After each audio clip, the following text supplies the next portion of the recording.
All right, welcome to another episode of Tuesdays with Jakey. It is Tuesday, January 4th, 2022.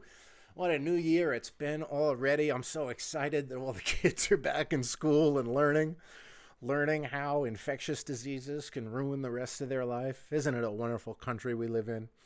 I am snowed in up here. We got another 8 inches of snow last night, which is nothing for here because people still get around. They go around, they do whatever they want to do. But in Virginia, things are kind of fucked. If you didn't watch the news today, there's thousands and thousands of people stuck on I-95.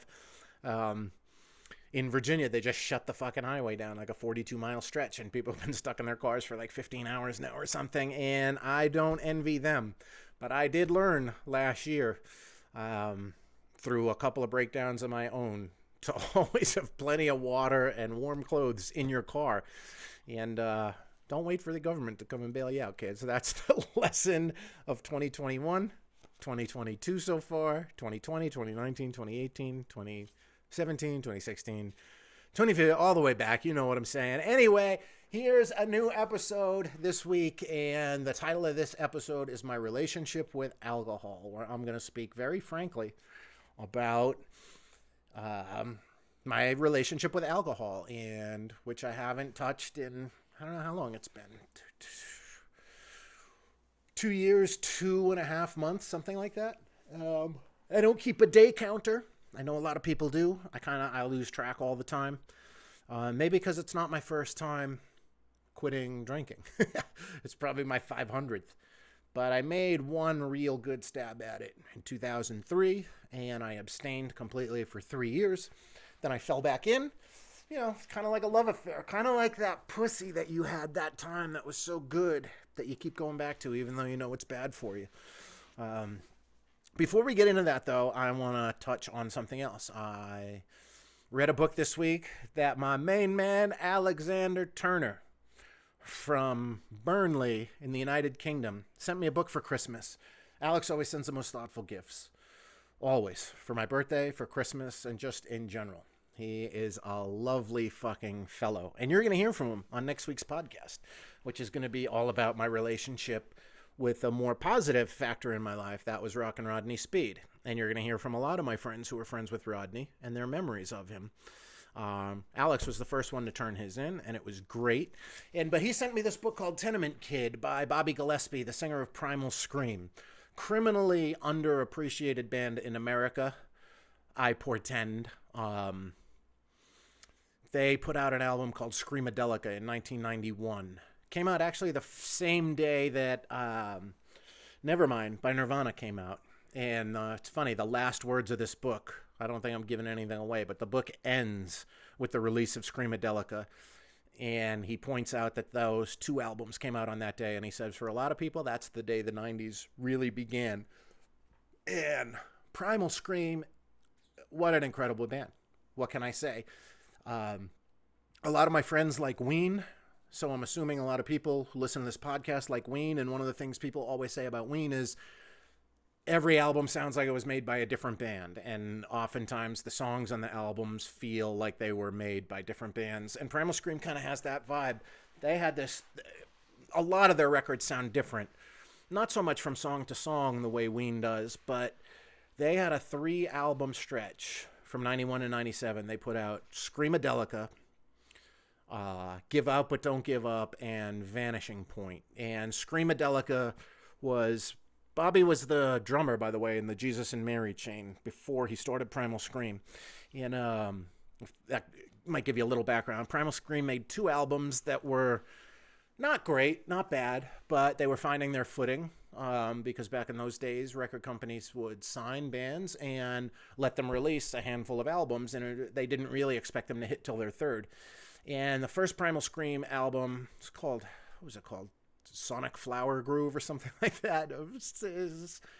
You know, I didn't love it. It was jangly, kind of birdsy guitar, pop rock. And then they put out a self-titled Primal Scream, which was also okay, guitar rock record, like half ballads, half rockers. And then there was a song on that album called I'm Losing More Than I'll Ever Have. And that got remixed by a DJ named Andrew Weatherall, who was a house music DJ and is sort of nom de plume for making music with Sabres of Paradise.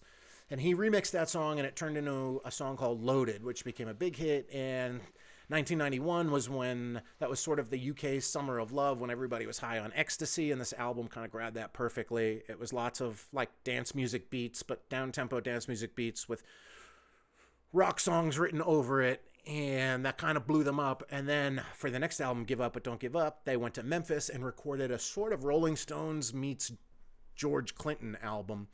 Little like if George Clinton had produced Exile on Main Street, it would have been a lot like Give Up But Don't Give Up. And then 97, they put out Vanishing Point, which was a hard rock psychedelic dub reggae album, which was named after a movie called Vanishing Point, which is one of the best car chase movies you'll ever see, which was also the inspiration for Quentin Tarantino's Death Proof movie.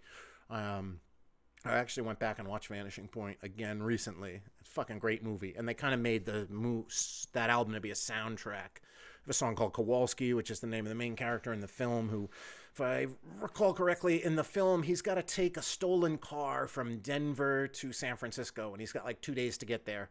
And the cops are hot on his tail, and there's a lot of cocaine and speed involved.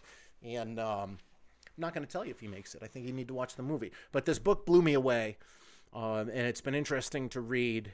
I took a break for a week since Christmas with my own writing, and been having a hard time with my writing, I think, because I've been trying to write this memoir, and I'm trying to write every time I sit down, I'm kind of trying to write the whole thing. So I've been breaking it up and reattacking it and sort of writing it in sections. And what Bobby's book did a good job of reminding me was, like, I don't even have to tell my whole life story in one book. I mean, I want to, but also there's so much there. I might have to split it up into multiple books, but it also reminded me that, like, a lot of stuff you don't need to get that in depth for. You can just kind of hit on it and say this happened without the whole backstory and how it happened and why it happened and how it affected you afterwards. So anyway, I learned a lot, but there was a couple of quotes that I marked while I was reading the book that I want to read now. One is about style. Bobby is a very stylish feller. And I actually ran into him in, there's a song called Rocks on Give Out But Don't Give Up. And the chorus is, get your rocks off, honey. Get your rocks off, shake them off downtown. And I always loved that song. And obviously the first song on Exile on Main Street was Rocks Off. And combination of those two things led me to name my company Rocks Off. And I ran into him at City Airport in London. I was catching a flight to Athens, Greece, which was the second time I had been to Athens. First time was to run the Athens Marathon, which is the first marathon I ever ran. And my longest training run for that marathon was 9 miles, but I fucking finished 26.2 miles and broke down in tears when I finished. I've talked about that before. I think I did a whole episode on my relationship with running, but that'll be in the book for sure. But I ran into Bobby.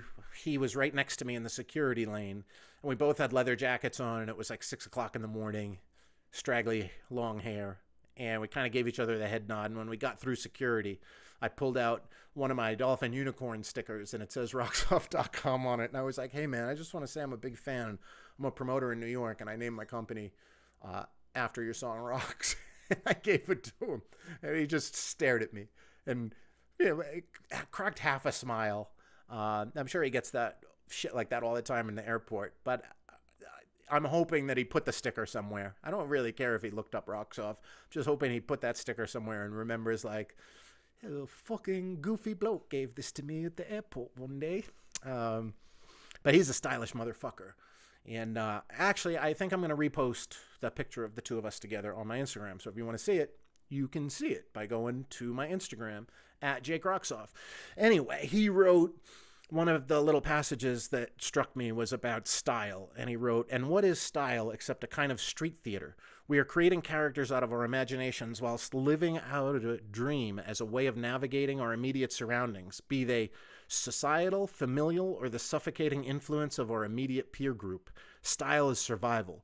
It's a way of asserting one's individualism in the face of a straight conformity. Clothes as battle dress. Style is a weapon. It takes bravery to dress a certain way in a certain area at a certain time, to stand out from the crowd. We all know that everyone dresses like everyone else because there is safety in numbers, safe with the herd from the wolves out there. Can clothes and a sense of styles transcend the culturally repressive boundaries that class imposes on us? Of course they can. It's so true. I mean, it just hit me while I was reading that because I've always dressed in a way that has led me to be made fun of. For as long as I can remember, I liked wearing different clothes, and obviously that came from somewhere deep inside of me that realized, like, I'm different, man. I'm not like everybody else. I don't think that necessarily like a good or a bad thing or an egotistical thing. It was just from a feeling of not fitting in and not really feeling I belonged in my surroundings. You know, dress for the person you want to be, not the person you are, right? And yeah, I've always worn outrageous things, as anyone who follows me or knows me can attest. And in fact, it led me to getting beat up really badly more than once. But I'm sure oftentimes where I ended up getting a proper kicking, as the Brits say, came down to the fact that I looked different. For sure. I got beat up by a group of guys, 3 guys once in Boston, calling me faggot. I was wearing red pants and an agnostic front t-shirt and had really long hair. And I guess that challenged their masculinity. They got arrested, though, and 400 hours community service, each of them. I actually went to court to testify against them. And I went up and I gave my little testimony, and when I walked back, I had to walk back to the little gallery where you sit. I had to walk by the 3 defendants, and I leaned into one of them. And as I was walking by, I just kind of leaned in and whispered, "You're my bitch." And it was fucking great. And he looked like he wanted to kill me all over again. But joke's on him, Jack. Turned out they were from my hometown of Lowell and students at the University of Lowell, even though this event happened in Boston. Day of my grandfather's funeral, as it works out. But yeah, man, looking different is cool. I don't care who you are.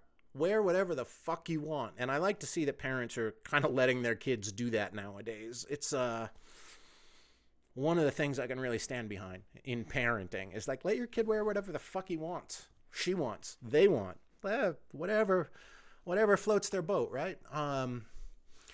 So that one kind of struck me and reminded me that, like, yeah, you know, it's such a vital form of self-expression. And one of the ones that we can all do, whether we're artistic or not. You can just pick shit out, and you don't have to, expensive clothes don't make stylish clothes, right? Like any kind of clothes don't make there's no such thing as stylish clothes. It's all about the way you wear them and the confidence you use when wearing them. And if they impart more confidence in you, then well, all the better. The next was about his performance style. And he was talking about going to see bands like New Order and Suicide, and there's another band he mentioned, and about how they just kind of had a sort of fuck you approach to the audience. And he wrote, "Audiences are sometimes like cattle, grazing idly in the field, waiting to be herded to another field, shepherded all their lives, unthinking, unknowing. Artists have to be brave, as the old saying goes. Pioneers take the arrows. It's lonely out there on the perimeter, on the edge of consciousness, the dark, unknown regions of soul dread and psychic derangement where the straights are too scared to go. The great herd gather around each other, take safety in numbers, and all move together in the same direction, safe in the knowledge that the farmer will feed them regularly. They know their place in the great or not so great scheme of things, while the lone wolves go hungry, always searching for the meager, unwanted scraps that society has forgotten and seen no use in. But the lone wolves use this cultural garbage as soul food, and through a kind of feral alchemy create powerful art. To use Kipling's well-worn but true maxim, he who travels fastest travels alone." And that made me just kind of feel better about my own self and a lot of the choices I've made in my life, and being alone. Not just alone physically up here in Yellow Pine, but alone in the world, you know, with no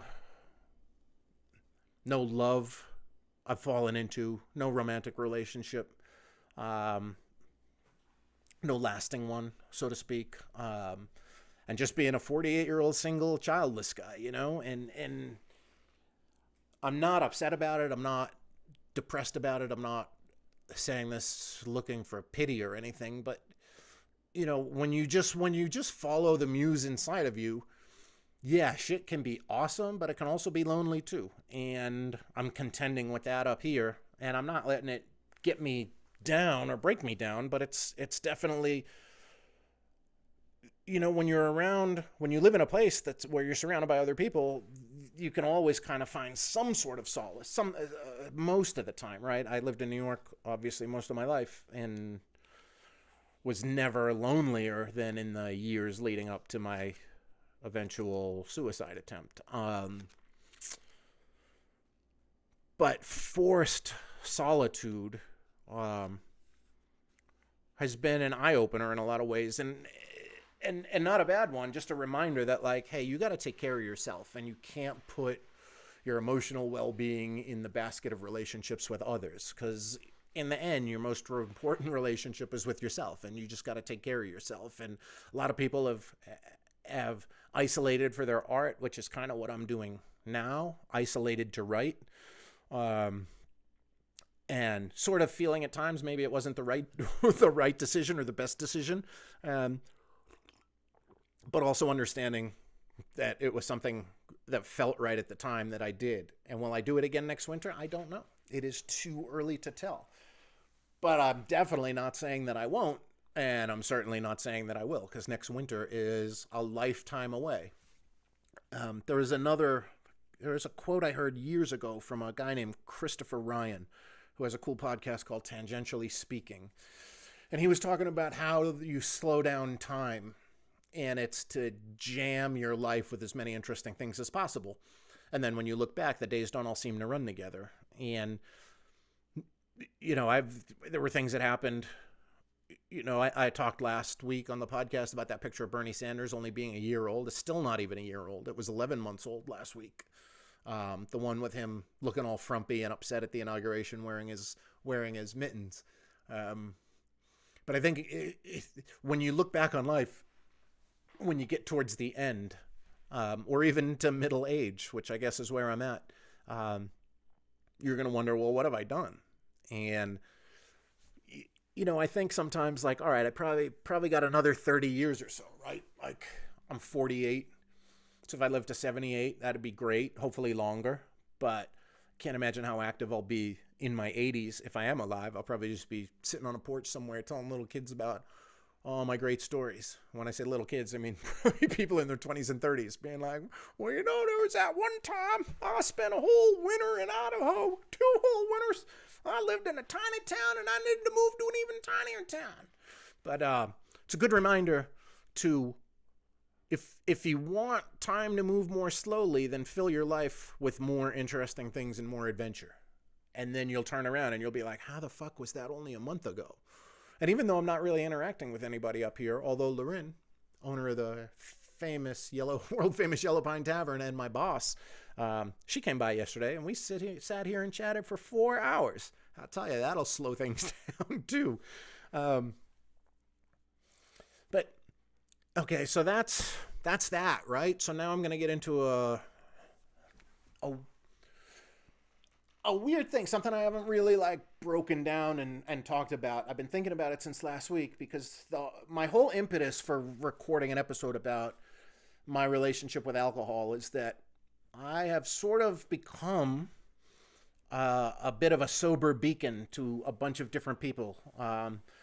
People who started, a lot of people who heard me on the Toby Morse podcast that I did last June, and then again on the Life in the Stocks podcast, where I challenged the host, Matt Stocks, who's an old friend of mine, and he told me that he was going to quit drinking, but on that following Saturday. And I was like, why wait till Saturday? And he said, well, because I have things to do this week and things I don't want to be sober for. He was DJing some gigs and some other things. And I was like, man, that's bullshit. You've already committed to being sober. Start today. And he was like, whoa. And I was like, I fucking challenge you to start today. And he did. He started right then.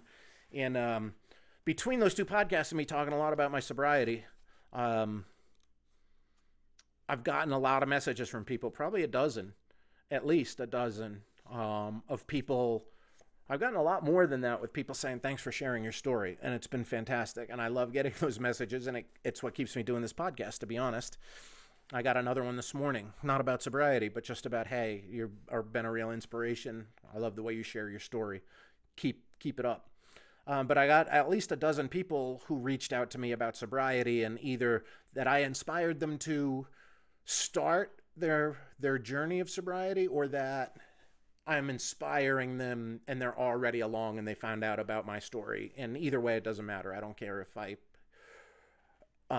inspired you to start being sober, or if I'm helping you continue to be sober, or if you want to drink too, that's fucking fine. I don't, I don't care. And if you want to drink and it's ruining your life, well, you either stop or you won't, right? Like, eventually, if you really want to stop, eventually you will. But that's a point you're going to need to get to yourself. And I guess today I'm going to talk about how I got to that point myself. And I'll just start from the beginning. I was born a poor black child in 1973. I was born in Concord, Massachusetts, the birthplace of the American Revolution. I was born into a family where alcohol wasn't much of a presence. We had a full liquor cabinet under the kitchen sink. Papa wasn't much of a drinker, though. He would drink Pabst Blue Ribbon and Busch Light. He'd alternate, whichever was on sale. And he'd usually have 1 or 2 cans of beer on a Sunday while watching football, but that's all he had. He was never really much of a drinker, so I never really thought that much about drinking until my older sister started bringing me around. My middle sister, she's older than me, but not my oldest, started bringing me around in 7th grade to the bars in Lowell and introducing me to her friends, and some of them played in bands, so I would go to different people's houses and sit in their living room for rehearsal, and they'd let me have a beer, and I was like, oh, this is cool, because to me, when I started drinking, it was more just an act of rebellion, and like wanting to rebel against what I found to be a boring childhood, which I didn't even understand was a traumatic childhood at the time. I kind of figured that out later, because I don't know that children understand when they're being traumatized. I certainly didn't. And for a number of years, I blamed myself or rationalized things that happened to me by saying, well, I put myself in that situation. I let it happen. I didn't say no. And it's that a lot of that shit I'm still grappling with, and why I haven't really gotten into it in detail. And I got to say, it was one of the things when I started writing this book, I started from the beginning, which was probably not the best thing to do, because having to re-examine my childhood under that lens was very difficult, especially when I kind of came up here and the town basically closed and all the summer residents took off, and it's just been just me up here, mostly alone with my own thoughts. And I went through a very difficult time trying to write about that. And finally, I was just like, okay, I've done enough. I got to move on. And I have, and I'm going to have to go explore that stuff later. But yeah, drinking for me at first was just like wanting to be an adult, wanting to be a grown-up, wanting to be a badass, wanting to be a rebel, all of those things. And it looked like the cool thing to do, right? Because we're conditioned that like men drink, and they drink hard, and being drunk is cool. Or at least, I don't know if everybody got that. Obviously not everybody, but, I idolized misfits and fringe people and rock stars too, who weren't necessarily on the fringe, but they wouldn't have ended up becoming rock stars if they had a choice. Most of them, it was kind of something a lot of them fell into. But anyway, they glamorized that lifestyle. So then my neighbors started to have some parties, so I would drink at those. I don't even remember my parents being away. When I was like 12, I moved into the basement of our house. And by that point, my parents had just kind of given up and let me do whatever I want. So I could sneak beer and booze down there. And I would just every now and then I would drink. And I remember one of my earliest times getting drunk was with a bottle of Tanqueray, because there was an ad in a magazine. I didn't know what gin was. Now I understand that gin is for old ladies and sailors. But there was a hot babe in a magazine ad with green lipstick holding up a green Tanqueray bottle. And so I managed to get my hands on a bottle of Tanqueray, and I used it to numb the pain of piercing my own nipple. At this point, I was probably 14, maybe 15. And I did it, and it did not go well. and it got infected. I did it just with, I didn't even use a fucking needle because I was so stupid. I had gotten my ears pierced. I think I only got one pierced at that time. And I did that with a safety pin and a piercing stud. But I didn't want to put a safety pin through my nipple and then put a piercing stud through. So I was like, I'll just shoot the piercing stud right through with my fingers like they do with the piercing gun. That did not end well. It was very painful. And I got very drunk in my attempts to do it. And then I left it in for a couple of days and it got infected. And thankfully I didn't need antibiotics because I took it out quickly enough. So I didn't have to explain to my parents what I had been doing down there in the basement. And then my first time getting like blasted, his same sister took me to see Robert Plant and Stevie Ray Vaughan at Great Woods in Massachusetts. And we stopped at the liquor store. I was with a buddy from junior high named Brian Sparks, and my sister stopped at the liquor store. She was with one of her boyfriends or whatever they were. Scumbags. Like, it's looking back now, they were just dirtbags, not scumbags, just dirtbags. Probably scumbags too. And they went into the liquor store and we were like, hey, get us something. And they bought us a fucking full bottle of Southern Comfort. My sister used to like Southern Comfort because she said that's what Janis Joplin drank. And I didn't know anything, and it tasted kind of sweet, a little like candy. So we both got really drunk on Southern Comfort. And I barely remember the show. I think I was passed out on the lawn for half of it. I remember a little of Stevie Ray Vaughan, and I remember Robert Plant's encore. And then I was just wildly hungover the next day. And then I was like, this isn't good, you know? I learned a very important lesson early, but I didn't learn it deeply. So I stayed away from alcohol for a little while after that. And then some high school parties, you know, getting my hands on a 12-pack of beer or whatever. And in retrospect, I should have known then. I always never enjoyed stopping drinking. I always enjoyed drinking, never enjoyed stopping. Didn't really enjoy the ends of the nights when I would just keep drinking. Like, yeah, one more beer was always a good idea. And I remember an issue outside an apartment building where I like broke a pool cue against the building, and I was not usually a violent drunk throughout my life, but I wasn't even violent. It was just sort of some inner rage, which now I can kind of understand why I had it. But at that point I didn't. And I thought maybe it was just the alcohol. And then after that, I gave up for quite some time. And I would every now and then have a beer or two, but didn't get drunk for years and years after that. And it wasn't really until I moved to New York. And I didn't have any money to drink. I'd moved to LA before that, and I wasn't 21 yet, so I didn't go to bars, and the people I was associating with LA were all potheads. Surprise, surprise. And I had gotten into pot when I decided I wasn't into drinking. I got into pot, but I never really liked pot much.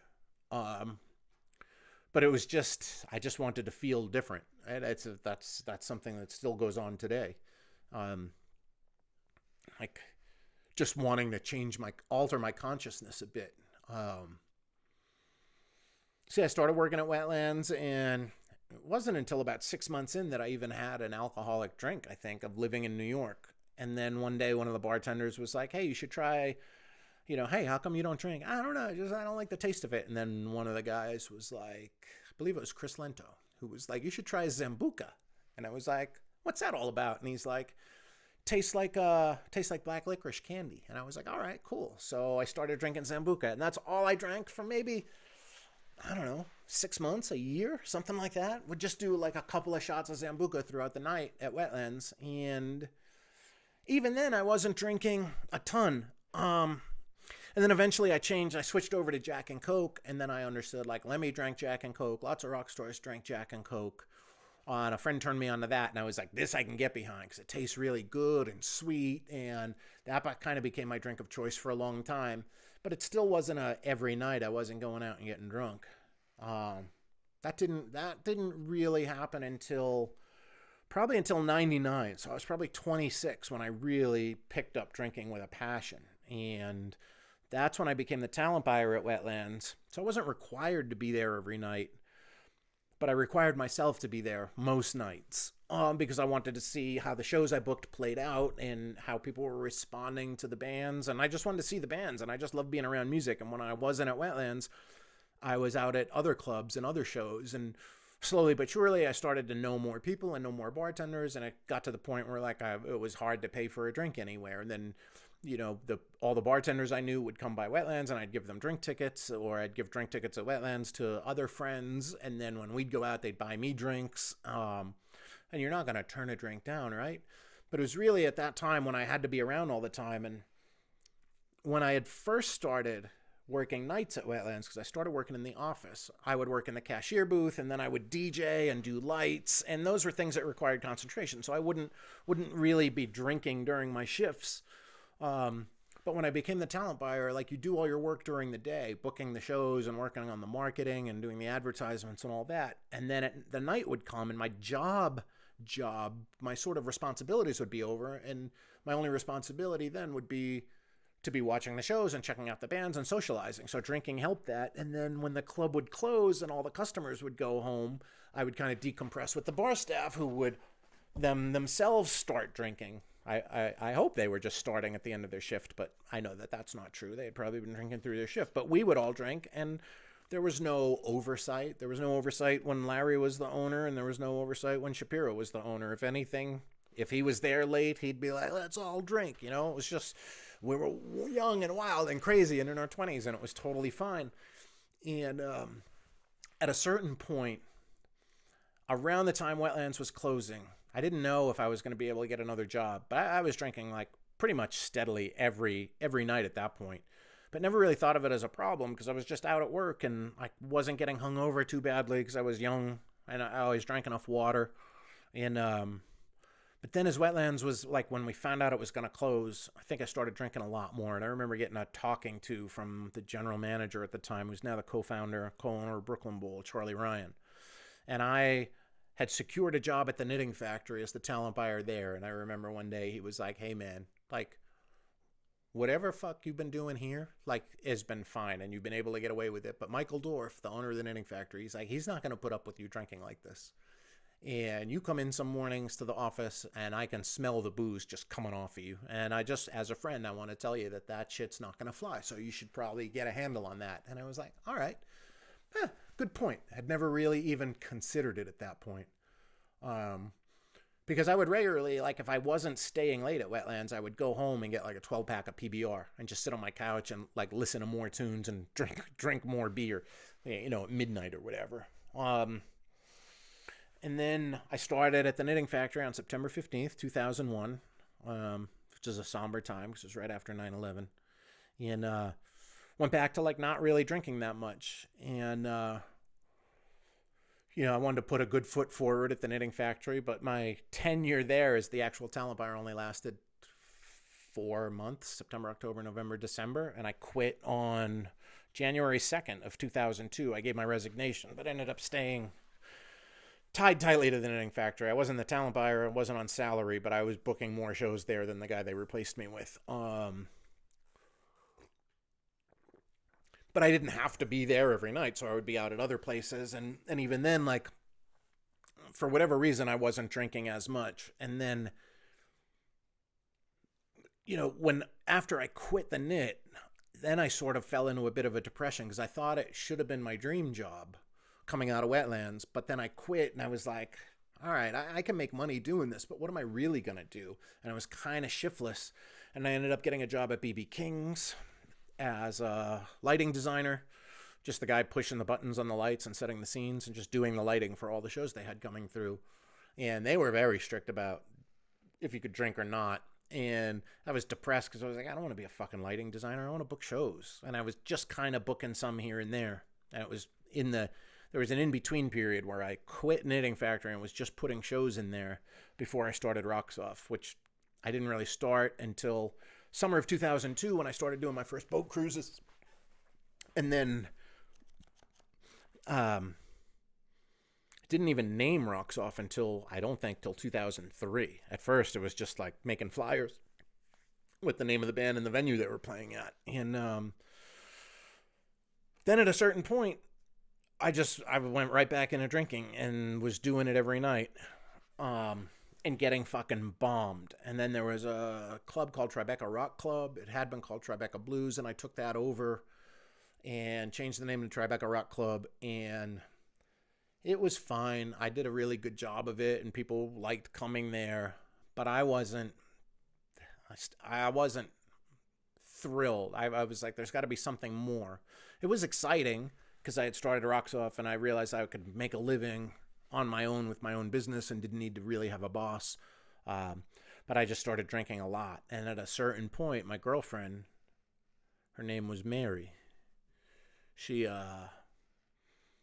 one day, she was a touring musician, so she'd be on the road a lot, and then she'd call me after her gigs, and most of her stuff was on the East Coast, so she'd be driving home or back to wherever, and get a call, and finally she was like, man, I think you drink too much. Like, I talk to you every night, and you're always drunk. And I was like, yeah, you're right. And she was like, that's not cool. And that went on for a while. And I tried to stop, but couldn't really, until one day she gave me an ultimatum. And we went out for lunch at an Indian restaurant on Chambers Street. She came to my office and said, hey, you need to stop drinking or I'm going to leave. And at this point, we were living together. This is 2003, so we had been together for 2 years. And she was like, if you don't stop drinking, I'm going to leave. And I was like, okay. And she was like, okay, well, you need to go to, I think I found this rehab. You should go to a rehab. And I was like, I'm not going to a rehab. That's for alcoholics. And she was like, what do you think you are? And I was like, I'm not an alcoholic. You want me to stop drinking? I'll stop drinking. And she was like, okay, will you go to meetings? And I was like, why would I do that? I'm not going to meetings. I'm not going to rehab. I'm just going to stop drinking. And I did. And I stopped for 3 years. And it wasn't that hard, unfortunately. If it had been harder, I probably would have stuck with it longer, because I would have valued my sobriety more. And I didn't stop having fun. Not at all. Which should have been a clear sign of like, hey man, you don't need to drink again. But I remember being backstage a lot and in different groupings with musicians, you know, and like every now and then someone would bring beer backstage or open a beer, want to hand me a beer, and I would be like, no man, I don't drink. And whenever I was with someone who was an alcoholic or recovering alcoholic, they would always say like, hey man, you don't drink? Like, hey, you want to go to a meeting sometime? I'd be like, no man, like I'm not like you, you know, like what are you're a fucking alcoholic, you pussy, you know, kind of what I would think. Even if I liked them and loved them, I wouldn't say that to their face, but I would think like, they're weak. They can't do it without help. I'm strong. I've been able to do it. And eventually, I remember one time I was at a poker table in Vegas and doing quite well. There was another guy at the table who was doing quite well, and him and I kind of given each other the nod a couple of times, as if to say like, stay out of this hand, because we were working on taking somebody else's money. It's kind of a little bro code when you're a hustler at a poker table. And at a certain point, someone offered me a drink, and I said, no, I don't drink. And I was in Vegas with Backyard Bill. And I remember that guy said, oh, you a friend of Bill? And I was like, yeah, how do you know Bill? And he was like, I've known Bill a long time. And I was like, huh, wow, what are the chances? You know what I mean? And pretty quickly he understood that I didn't understand. And then he explained to me, friend of Bill A, or whatever his name was the guy who wrote the book of Alcoholics Anonymous. And that's a little code word. Hey, are you a friend of Bill? And that's like, much like the gays back in the day would say, are you a friend of Dorothy? I was like, oh, yeah, man, I'm not a friend of Bill. And then Mary and I broke up.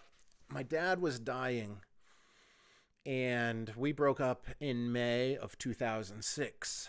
And then I remember we had this conversation Christmas 2005 into 2006. And I told her, I was like, I'm not necessarily, I don't want to drink again, but I'm bored with just feeling the same all the time. And I think I want to like smoke a joint or something, because I'd given up everything. And she was like, if you smoke one joint or have one drink, I'm leaving. And I was like, And because I didn't understand my affliction, I didn't take that seriously. And I didn't understand maybe how she had been hurt by people in her past who were alcoholics, and I didn't understand maybe what I had put her through earlier in the relationship. And we argued about it for a little bit. It was at a hotel in Boston. My dad was sick with cancer. And I remember exactly what the hotel room looked like and everything, and how we were both positioned on the bed when I told her this.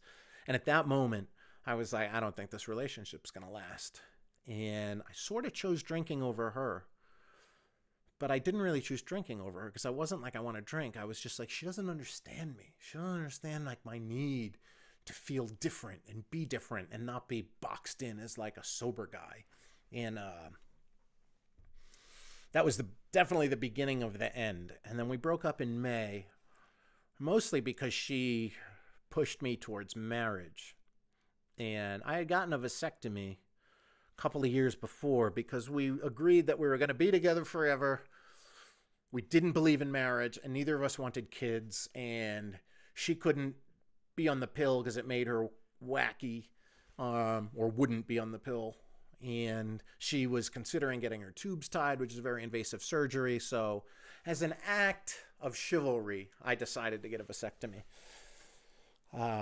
Not really, kind of chivalry, because I thought it would be a lot easier for me to get the vasectomy. But in truth, that I asked my mother for a vasectomy for my 18th birthday because her brother had one. And when I found out that what they were, I think I was, 12 or 13.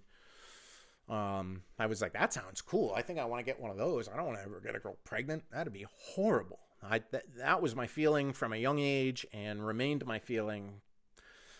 Not to this day, because I guess I'm not worried about getting a girl pregnant, but the idea of it, the idea of having a child, especially now, is completely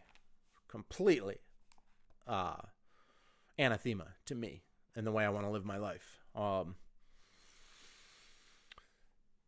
I had a child at that time. I had Rodney, who was like my child, like my big brother, my little brother, and my best friend all rolled into one.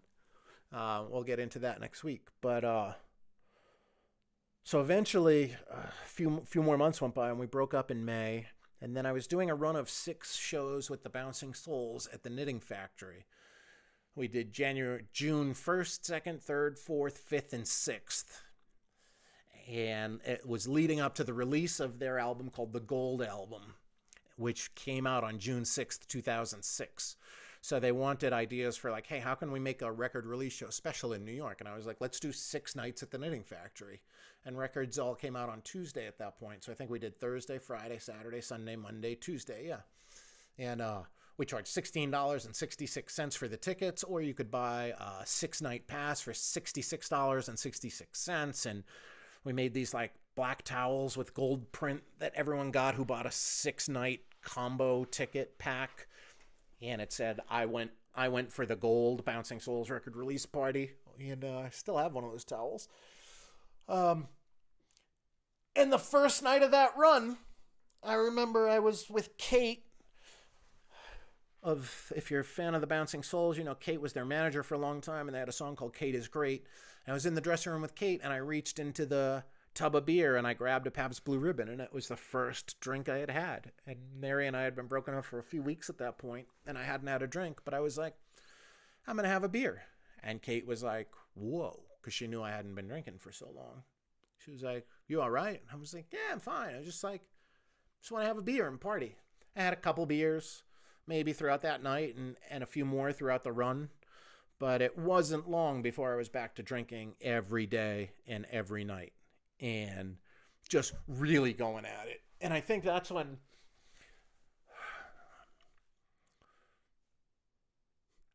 that's not when my alcoholism began, but that's when I understood that I had a problem, that I was not controlling, didn't find it easy to control, and honestly didn't really care to control, even though I knew it was no good for me. And after being in a relationship for 5 years, when I got into that relationship, it was right around the time Wetlands was closing that Mary and I got together, and I didn't have that much going for me professionally other than being the guy that booked the Wetlands. But 5 years later, Rocks Off was successful, and I had developed a name for the company and myself, and had sort of like definitely become like a New York City rock and roll character. And part of that character from that point on was being a guy who was drunk and outrageous. And I thought it was charming, even though I knew it was not a smart path to be on or a sustainable path. But I was like, well, I quit for 3 years. So the next time I really feel like I really need to quit, I'll be able to quit. And whew, then my dad died a few months later. And then I kept getting loaded. I did have another girlfriend in that time. I met another girl named Rachel towards the end of that summer, right before my dad died. And we took a drive up to see my dad. And the drinking hadn't been too out of control then, at that point yet. It was definitely more fun than out of control. And we went, she drove up with me to see my dad, and I just knew it was the last time I was going to see him. He was in really terrible shape. And the next day, we're driving back to New York, and we were going to fly to Oklahoma to see Ween in Tulsa and Oklahoma City. And it happened to coincide with the Oklahoma State Fair. So I was like, if you're a Ween nut, you understand that Ween always plays their best shows in weird second tier sort of cities. And Kane's Ballroom in Tulsa was a famous venue. It's where Bob Wills and the Texas Playboys really cut their teeth back in the 30s and 40s. And the Sex Pistols had played there, one of their very few U.S. shows. So I was like, I want to see Ween in Tulsa at Kane's Ballroom and go to the Oklahoma State Fair. And we did. And I said to my mother that day, I was like, Dad doesn't seem like he's going to make it. And she was like, no. And I was like, you know what? I think I'm going to cancel my trip to Oklahoma and stay here. And she was like, he would want you to go live your life and have fun. So the next day we flew to Oklahoma, and I landed, and there was a voicemail from my mother, and I called her, and she was like, Dad passed away while you were on the plane. And I don't regret going at all, because my dad didn't even recognize me the last time I saw him. He was hallucinating and telling me to get him his shoes so he could go mow the lawn. And he was, he was ravaged by cancer at that point. And I got fucking loaded that night. And I probably got loaded every night for years afterwards. And it just, if you've had a parent die, even if it's not sudden. My dad wasn't sudden, but it also wasn't long enough to kind of make peace with it before he went. And I just felt rudderless, once he went. It certainly had a more nihilistic view of the world, even though my whole life I've had a sort of nihilistic view. And I think that comes from a lot of things, but like it's literally as early as I can remember it. As early as I can remember understanding what suicide was, I felt like that was the way I was going to go, and used to fantasize about it and doing it in front of my parents. And I had this method planned out that they would be forced to watch. And sick shit, I know. But it's not shit I wanted to think, so I'm not mad at myself for thinking it. I don't beat myself up about it. But I understand that like all this therapy and work and self-care and meditation is to make sure I don't get back there. Because I know that shit lives inside me, and I don't think you can actually extinguish those sort of flames of despair. But you can keep them at low embers, which is what I've mostly been doing for the past couple of years. But yeah, I got loaded and I didn't care about anything. And then Rachel and I split up, incidentally enough, over her wanting to get me to get my vasectomy reversed, and get married and start a family, because she was baby crazy, and of course she was. And then the next girl I met was a heavy drinker. And then after Rachel and I broke up, it was just like nothing but one night stands and just getting loaded and fucking. Then I met another girl and settled down, so to speak, or at least was in a monogamous relationship for a while. And she was a really heavy drinker. But by that point, Roxoff had an office on 44th Street and 9th Avenue, and I kind of just stopped coming to the office a lot. And I would like quote unquote work from home, but really it was the hangovers were leading to debilitating depression. And I was just miserable, and I'm sure I was miserable to work for. And I think I was good in a lot of ways, but I would also, when I would come around, I would be less than polite with my staff, which at that point we had 6 people plus me working full time. And I was a dick, and pushed people away, and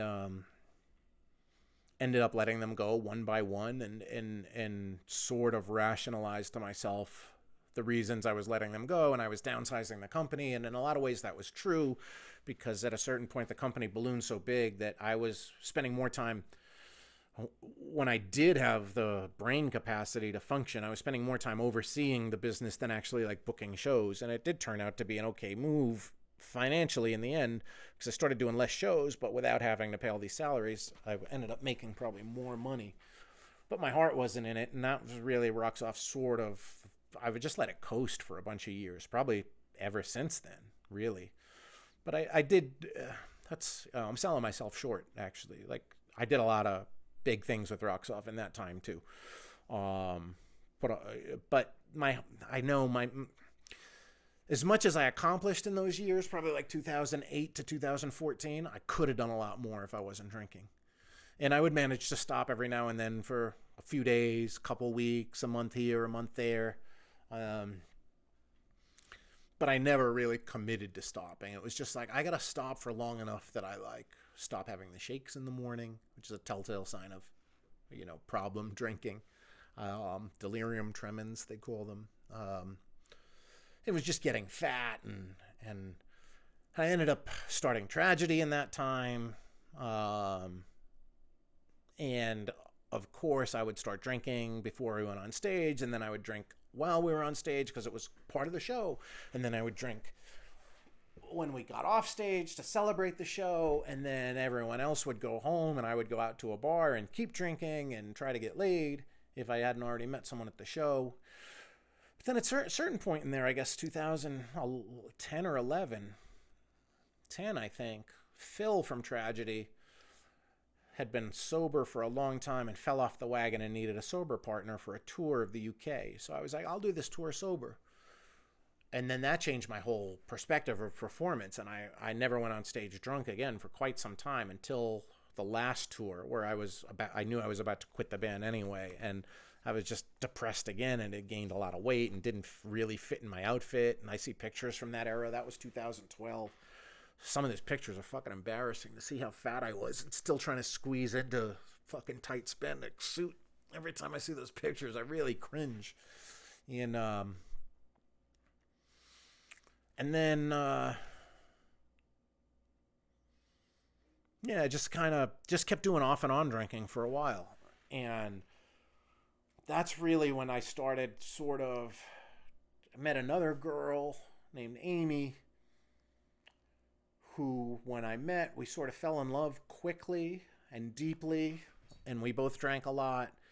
And then when we met, she had applied for the Peace Corps, and she told me that. And she said, I'll find out in June. I think we met in March. And she was like, I'll find out in June or July if I got accepted. And then when she found out, I was with her when she got the email, and she was like, I got accepted to the Peace Corps, and I'm going to be going to Botswana. And I was like, where the fuck is Botswana? And she was like, I don't know. Let's look on a map. She pulled out her phone and looked on Google Maps, and we found out it was in southern Africa. It borders Namibia, Zambia, and South Africa. I think it might border Zimbabwe, but I think just gets close to it. Anyway, it's the southernmost country in Southern Africa before you get to South Africa. And so we were like, fuck it, let's have a hell of a summer. And we did, and we got drunk a lot. And in that time there's so many episodes that I don't need to recount here, but I will kind of get to in a few minutes. But and she ended up taking off to Botswana, and I thought I wouldn't hear from her again. And then a few months later, she finally got out of her training and got sent to a village that had cell phone service, which was odd because it had very little electricity. But I'll tell you, these cell phone companies are insidious, man. They put fucking solar-powered cell towers all over Africa. And there's people with almost no money, but that had phones. And they sort of like, at least the countries I traveled through, you'd be out in the middle of fucking nowhere, and you'd approach a town, and there would be a sign. Orange was the big cell company there, which is a British company. Surprise, surprise, with colonialism and Britain's history with Africa.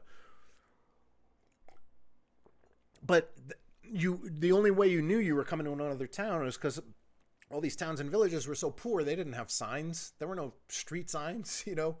You kind of like just found your way around. And but you'd enter these towns, and it would be like, now entering Say. That's the village Amy lived in, and where I ended up spending an absolutely inordinate amount of time, to the point where I wasn't living there. But first time I went there for 6 weeks, then I went back for 2 months, then I went back for 4 weeks, 3 weeks, 2 weeks, a month. Ended up making 7 or 8 trips there. Raised a bunch of money with friends back home by doing like a sort of GoFundMe, I guess, back then, and built a library in Say. But throughout all that, I was getting drunk every night, and she was drinking too, but I don't think she wanted to as much as I did, and I think I was a very bad influence on her. But, you know, we all make our own choices. But when she had a guy staying in her house, and I was going down to the local bar, which was just a shack, really, that had booze, and just beer. I was just drinking every day. It had become something I did. And eventually I was just tired of life, and I did what they call a geographic in recovery terms. And that is the idea of doing a geographic is you move somewhere else hoping that your troubles won't follow you, and that you'll move to a new apartment, a new town, a new city, a new state, and things will change. And of course that's not the case, because if it was, people wouldn't have problems. They would just move. And I ended up moving to London because I went to London on a vacation in July of 2014, and I went to visit the newly opened Brooklyn Bowl there, and I sent a text to Peter Shapiro being like, hey, club looks great, staff is great, the food is great, but you have barely any shows in your calendar. What's going on? And he was like, we need someone on the ground who understands London. You've been over there a lot of times with your band Tragedy. You wanna move to London and run the bowl? And I was like, yeah, why not? Literally, it was just like that. I was sitting at dinner at the Brooklyn Bowl with Rich Jones, dear friend of mine, who, if you've bought some of our Rocks Off t-shirts, there's a very good chance he designed them. And I said, Rich, how much money do I need to make to live in London? And he told me. He was like, if you made this much, you'd be doing all right. And I was like, cool. So I just doubled it and wrote back to Peter. I was like, yeah, I'll do it, but for X amount of money. And he was like, word, I think we can make that work. And then I went back a couple days later to meet with Idris, who was the general manager. And then I went back to New York and met with the rest of Shapiro's team. And then this was, I don't know, it's July 2nd, I think, that I was at the bowl. Government Mule was playing that night. And by September 1st, I was fully moved to London, moved out of my apartment, everything. Like, it happened that quick. And I tried to not drink as much, but London's not a town to go to if that's going to be what you do. And I was at the bowl all the time, and I just used having to entertain other people, and like we would have people come to the bowl, so hey, let's get a round of drinks, you know, different music biz people, band members and stuff, and you wanted to be part of it, you know. So I used that as an excuse. But then nights when I wasn't working, I would go to the local shop and buy a couple bottles of wine or a bottle of whiskey, and then I would go hide in my bedroom. I was living with Idris at the time. They had put the both of us up in this really nice 2-bedroom flat that was literally right on the Thames River. And that's when I knew shit was going really sideways, because at nights that I wasn't going out or wasn't working, I was still drinking and hiding bottles in my bedroom, and like waiting for Idris to leave to work to take the bottles out to the trash area, because I didn't want him to hear them all clanking, because I knew, I was like, this is not, you're a stupid drunk. But it didn't stop me. And but then 2015, I decided I was going to I'd run the Athens Marathon and did not stop drinking in my training for that, which is why I never ran more than 9 miles in a training run. It was also right around the time Amy moved to Botswana, and I kept saying, like, I'll start training next week. And then eventually I was like, I'll start training when Amy leaves for Botswana, which she left on like Labor Day weekend of 2013. And then I ran the Athens Marathon in November. So I had like 8 weeks to do training and hadn't really been running at all. By that point, I had run a ton of half marathons. And first half marathon I ran, that's 13 miles, 13.1 miles.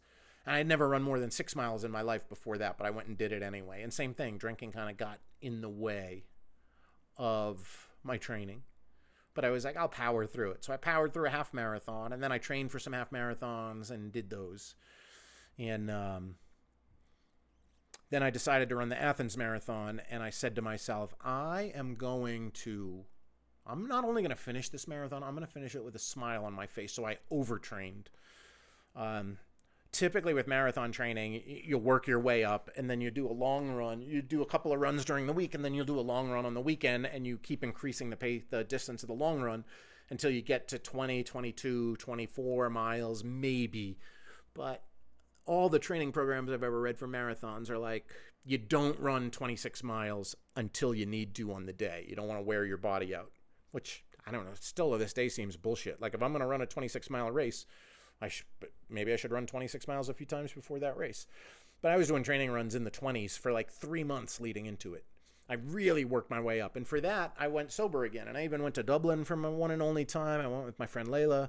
And we went to one of the Guinness factories or wherever the fuck. And I'm like, that's where you get a Guinness. And she was amazed. She was like, you're really not going to drink one Guinness here in Dublin? And I was like, no, I'm committed to my sobriety for this training. And I fucking smoked that marathon, bro. I tell you what, I ran that New York City marathon like with a smile on my face the whole fucking time. And actually, when I finished, I ended up running from the finish point in Central Park, and then they corralled you all the way up to 72nd Street, and the exit was like where Strawberry Fields is on 72nd Street in Central Park West. And a bunch of my friends were waiting for me at Blue Ribbon Sushi, the one in Columbus Circle. And so when I crossed that finish line and I got my medal and they gave me one of those Mylar body wrap things, I was like, I had told my friends, like, all right, I'm in this starting group. I should cross the finish line at this time. And then give me a half hour to get from the finish line to you. And things didn't work out exactly how I thought. I didn't cross the starting line at the right time. And I did the marathon in however long, it was 5 hours. So I finished at the time. I finished in the time I thought I was going to, but I finished late. And when I looked at my watch, I was like, everyone's waiting for me. So I actually ran another about mile through Central Park. I just kept jogging, and everybody was like, everyone else was just so defeated. But I was so happy because I had trained so hard and I had stayed sober. And then went out for a big sushi meal. I guess it was around lunchtime, probably 2 or 3 o'clock in the afternoon. Then went home. At least I lived in London at the time. So I went to my friend Isaac's place that I was staying at and took a big ice bath. Then I went out that night. And a bunch of other friends met. We met at Supper, my favorite restaurant. And I drank. I drank a lot. And then we went to the library bar and I drank more. And then I was right back into drinking every day. Or almost every day, I guess. And then I was going to Thailand. And I decided to run another marathon because I was in such good shape and had trained so hard that I was like, all right, I have this ticket booked for Thailand on December 17th or 18th, whatever it was. And I was like, I wonder if there's a marathon to run in Thailand. Might as well try to run one over on that continent. I've already done Europe and North America. So let me see if there's one in Asia. And I Googled it, and lo and behold, the Chiang Mai Marathon was on December 22nd, 2015. And I was like, all right, well, I'm going to run this marathon. So I guess I wasn't getting boozed up every night because I went right back into training mode. And I think the New York Marathon was on a Sunday. I took the Monday off, and then I ran 6 miles on Tuesday.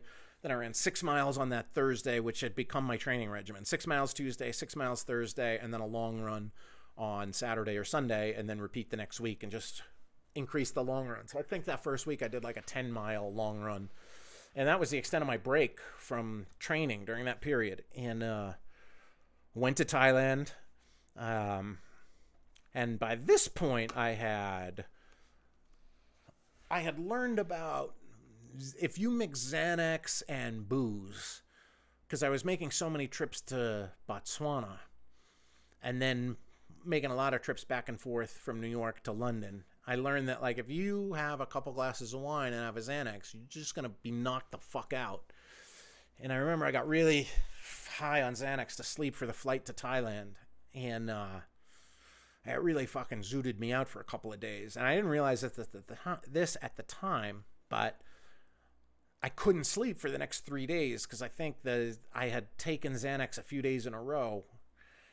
And I developed a dependency, and I realized what happened was then when you come off of that, like, you can't sleep and you have fever dreams and night sweats and all sorts of bad shit. So I had all of that leading into the marathon in Chiang Mai. Then I ran that marathon, finished in almost the same time as I did in New York, and didn't really drink much leading into that marathon. And then a couple of days after the marathon, I gave my legs some time to rest, picked up a motorcycle, and went and motorcycled around Thailand for 3 weeks. And during that time, I wasn't drinking a lot because I was finding myself in really, really sketchy situations. Not sketchy, but very unknown, foreign situations. And foreign because I was in a foreign country, but also I had a plan for that motorcycle trip. And the plan was to hit these 5 towns between Chiang Mai and Mae Hon Song, which is on the northern border. And it's a famous motorcycle route called the Mae Hon Song Loop. And, but after the first town I stopped in, I realized, like, oh, this is full of, like, Americans and tourists, and they're selling pizzas and burgers and girls walking around in, like, yoga pants and, like, guys playing fucking Jimmy Buffett and Bob Marley covers on a guitar. And I was like, I might as well be in Miami.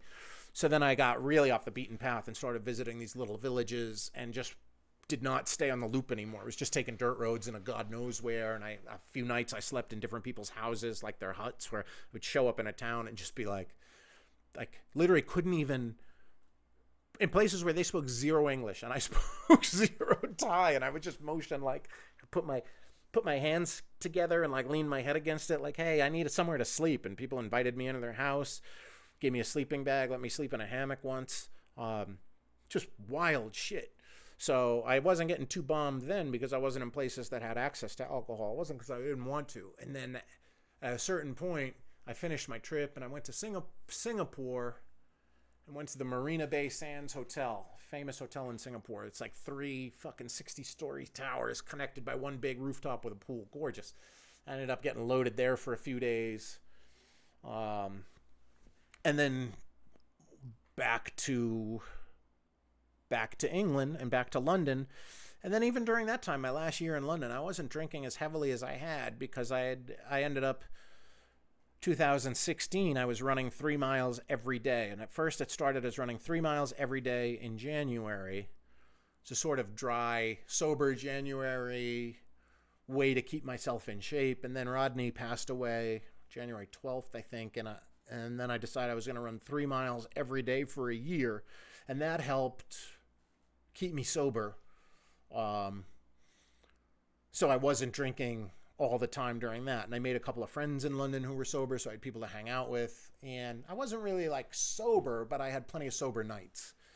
And so again, I felt like I'm not out of control. So yeah, I've got a handle on this, right? If I'm not drinking every night, then, nights I would drink, though, I wouldn't have 2 beers. That's never been my thing. So I might have 2 beers with you and then be like, hey man, look at the time, I gotta go. Because if I knew you weren't going to be the type to drink 10 beers, I would just end our evening and pretend that I had to go home. And then you'd go one way, get in your subway, get a cab or whatever. I'm just going to walk. And then I'd duck into the next bar. And then oftentimes I would buy more booze to take home and was drinking alone. And yet somehow I was able to convince myself that, well, it's not a problem because, like, a couple nights later, I might go out with somebody and I might not have 1 drink. And then if I didn't have 1 drink, I wasn't going to go home and get drinks because it was like, it was literally like I was a pile of gasoline. And if you dropped a match on me, which was alcohol, the whole thing would go up in flames. So 1 drink would lead to fucking 30 and just drink until I passed out. And, so I didn't drink a lot during 2016, but then Brooklyn Bowl closed at the end of 2016, the Brooklyn Bowl in London, and I came back to New York, and I sort of felt defeated because it was my job over there was to make the Brooklyn Bowl work, and it was an impossible situation for a lot of different reasons. Number one, it was in a horrible location, way outside of town. It was almost akin to, like, if the Brooklyn Bowl here were, it was at the O2 Arena, which is almost like from downtown central London to the O2 Arena is kind of like going from downtown Manhattan to the Prudential Center in Newark. Like, it was a total, nobody wanted to go there. So it wasn't really my fault, but it was hard not to feel depressed and not hard not to feel like this new life I thought I was going to create for myself in Europe didn't pan out. So when I got home, it was just like back to drinking, and was just drinking a lot. That was 2017. I drank a lot. Then into 2018, I was just drinking pretty much every day. Like, you know, even if I wouldn't drink all day, by like 8 or 9 p.m., I would like just get up and go out to the fucking bodega and buy 12, 18, 24 beers. If I only bought 12, I would typically go out for another run to get more beer and more cigarettes, and would just chain smoke. And smoking was something I always only ever did when I had been drinking. And that never felt like a problem either, because if I wasn't drinking, I wasn't smoking. And if I was smoking, I would never smoke until after the sun went down. That was my kind of rule. And that was easy, because I didn't really crave cigarettes unless I was drinking. But I would also start drinking when the sun went down. But even if I started drinking before the sun went down, I wouldn't start smoking until the sun went down. And even in the middle of the summer, right? That's 10 o'clock at night in New York that the sun goes down. But these are all the little tricks that an addict brain will play on you, on yourself, to let you know that you're fine, right? Like there's no issue here. So yeah, then it got out of hand, and my depression right alongside it. And I said earlier I'd been suicidal for as long as I can remember, and I had been, and it always kind of crossed my mind, and I did plenty of self-harm when I was a kid. I used to cut myself with razor blades, and then I did that more would get into it in my 20s when I had been drinking. And then at a certain point, I started doing it in 2017 or 18. I bought a couple of knives online, a pink butterfly knife and another pink folding knife. And some nights I would just sit there and like just cut my arm, just dig a fucking point of a knife into my chest until I bled. It's dark shit, right? And then in 2018, when I moved back to New York, I went on a few trips out west motorcycling with my friend Jorma. And we would get boozed up, drank beer, drank some whiskey. In 2018, though, I had a crash. I crashed Jorma's spare motorcycle, his baby, really, in Yosemite. Single-person crash, early in the morning, hungover a bit, but not drunk. But we had drank a 12-pack of beer that night in a campsite right outside of the entrance to Yosemite. We had just kind of set up this renegade campsite and drank. And I had taken all the empties and strapped them to the back of the bike so we could throw them away when we got back to civilization. And I crashed on a windy road going downhill, super windy mountain road. Another car came around a tight corner, and I grabbed the brakes too hard. We were both like on the center line basically, and I swerved and grabbed the brakes, and the bike slid out, and like fucking beer cans went everywhere. So eventually when the police got there, the cop actually, they never asked me, but they asked Jorma. He didn't know I crashed because he was ahead of me.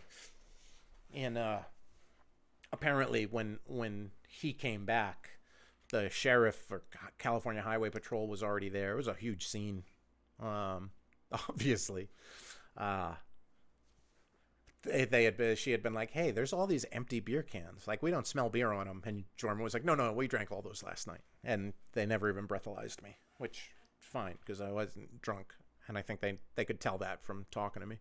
But, a little humorous, little gallows humor now.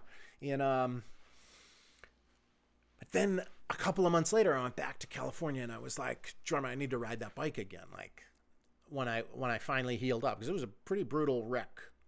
And I didn't break anything, broke a lot of skin, but I was just badly bruised, damaged, just banged the fuck up. And it was quite a while before I could like walk regularly again without limping. And so I went back out there, got went on a one-day ride with Jorma. We had a great ride, and I was like, all right, cool. Like, I needed to get back on that bike and ride that bike and, like, knock that out of me. And then I was like, man, I need to buy another motorcycle, because I didn't mention the motorcycle I had when I moved to London got stolen from the parking garage in my building while I was there. It was a Ducati Street Fighter that I had painted hot pink, and had the guy who did the paint job where the on the two spots next to the engine where it said Street Fighter, I had him change it to Street Fucker. Loved that bike. So bummed that someone stole it. But so when I moved back to New York, I wasn't going to buy another bike. I thought about it, maybe, I don't know. And then did that trip with Jorma, crashed, then did the next trip, and then was like, I need to buy another bike. And I flew back to New York, knew exactly what I wanted. I wanted the old BMW I had, which had always still gotten stolen. So I looked up BMW R1200 GS and found the bike that I have now. And I bought that. I talked to the guy on the phone a couple times, and then I flew back out to LA like the next week to buy that bike, and I bought it. And then I talked to a buddy. I had called a buddy, and I was like, hey, I think I'm going to buy this bike. And it was like September or October by that point. I was like, I'm going to buy this bike. Can I leave it at your house in the Hollywood Hills? And he was like, yeah, why not? And then so I bought the bike, brought it to his house, and I was like, I'm going to stay out here in LA for like a week, and then I'm going to ride around a lot, and then I'm going to go back to New York. And he was like, why are you going back to New York? And I was like, that's where I live. Yeah, I got to go book the cruise series for next summer. And my buddy Jonah was like, why don't you just stay here? Like, if you don't have to be in New York, you have this awesome motorcycle, there's tons of riding. Like, I have this big house, plenty of space. You could just stay out here, spend the winter in LA. And I was like, all right, word. So I did. And that was fall of 2018. And at some point, man, I was like, I didn't want to go back to New York. I was happy to go to LA because I was still doing a geographic. And at that point, I had learned a hard lesson drinking and riding. I fell over on my bike at a stop sign because I forgot to put my feet down once when I was drunk. And then I swore off ever drinking and riding again. So that motorcycle sort of like forced me into sobriety for a while. But then there were plenty of nights where I would be like, hey, I'm going to go to the Comedy Store tonight. And I would get an Uber there and then get loaded at the Comedy Store and then come back to Jono's house and, you know, stop at a convenience store and buy more beers or a bottle of booze and then get drunk in his house and hide the bottles because he was a sober guy and didn't want him to know. He never told me that he knew, but you can't hide that shit, really. You know, I'm sure when I woke up in the morning and joined him for breakfast or whatever, they could smell the booze on me, but to his credit, he never brought it up. And I just started getting really depressed because I was like, I don't know if New York's my home anymore. I don't know what's going on. London didn't work. The concert cruise season isn't working. And I sort of understood then that like that was going to be it for me. And that's when I really started getting into the suicidal ideation. But I would still go out and go on these fucking epic long rides and not drink or barely drink. And that's sort of when I learned I would go out on an epic ride and get a motel. Sometimes I would camp. Sometimes I'd get a motel. If I would camp, I wouldn't drink at all. And if I would get a motel, I would kind of like get a motel in some podunk town, go to the local bar, have 2 or 3 beers, if that, sometimes one, sometimes none, get a cheeseburger, and then just go back to my room. And then just kind of sit in a motel room alone being depressed. And I sort of like my depression overtook my desire to drink. I was so depressed and couldn't figure it out. And eventually I went to a Tony Robbins seminar and I was like, I got to get a handle on this. Like, I want to kill myself every day. I want to kill myself. And I keep thinking about how I'm going to kill myself. So this is March of 2019. I made a last minute decision to go to a Tony Robbins seminar in the Los Angeles Convention Center. And that was brutal. I thought it was going to lift me out of my depression and kind of give me a will to live, and just made me more depressed because I got to say, it was a hell of a show that they put on at those seminars, and people were feeling it and jumping up and down on their chairs, and being there through all that just made me more depressed because I was like, I can't even... If this doesn't excite me, the whole point of those seminars is to awaken the giant within, right? And take charge of your life and feel good about yourself, and you are enough. And man, I might try it again one of these days. But shit's fucking expensive too. But during that seminar, I found out Dick Dale had died, who had become, even before my dad died, I didn't really have much of a relationship with him until he got sick. But even before that, Dick had sort of taken on a father figure role in my life, and I was going out to Cali and spending a lot of time with him and his ranch out by Joshua Tree in 29 Palms, California. And I got the news that Dick had passed away, and I knew he was sick, but he had been sick with cancer and beat it, and he was 80, 81, something like that at that time, so I knew it wasn't going to be too long, but I still wasn't expecting it. And his second wife since I had known him, I'm not sure if he ever got married before the first wife. Probably. But if so, he never talked about her. But his kind of newish wife had sort of done that move where she kept people away from him. So I didn't really understand how bad it had gotten. And I got the text that he had died on the last day of the Tony Robbins seminar. And we were on a little break. And I went out in the lobby of the convention center. And I took I looked at my phone. And my buddy Silky Sammy Bali sent me a text saying Dick was dead, and didn't even go back inside the convention center. I had my folder and my notebook and stuff that I'd been taking all these notes at. I was like, fuck it. I just saw that message, stared at my phone for a while, texted a couple other buds, talked to Silky, I think, and then I just got up and walked to the hotel I was staying at, got my bike, rode it to the airport, flew back to New York, got on the next plane, literally, to New York, and was supposed to be doing a cat convention, and the planning was in full swing for it, and I just got back to New York, and I just drank for days and days, and turned my phone off, and pulled all my shades down, and my friends called my landlord to be like, where is he? Is he okay? We haven't heard from him. And my landlord came up and was like, what the fuck is going on? And I was like, I'm sick. I made up that I had the flu, and I was like, how many flus have I had? Because I used to use that excuse all the time to get out of shit because I was just too depressed. But then I was drinking and not drinking and just locked in my room. And I shirked all my responsibilities for that second year of the cat convention and barely got it together enough to even, I helped a little to get it together, but really all my shit fell on my friends DJ and Jamie, my partners in the convention, to get that shit together, and managed to get it together enough to go down there and be the host at the convention on stage and be the master of ceremonies and all that stuff. And after that, I just fucking flew back to LA and got my bike, and then I was just off, man. I was just spent the next 6 months just riding my motorcycle around, literally just trying to find a way to die. Every day it was I think at a certain point I gave myself I was like, I'm going to kill myself on July 4th. That sounds good. So I was like, I'm just going to have as much fun as possible between now and then. And I would find that on my motorcycle, I was not suicidal. It was the only time I felt free and open and didn't have to worry about checking my messages, was just on my bike and just riding around. But then when I would stop riding for the day, at this point, I had camp gear, but I stopped even camping because at that point I was like, I have all this money. I had a lot of money, low to mid six figures at that point, saved up $250 to $300 just sitting in my fucking checking account. And I was like, fuck it. It doesn't matter.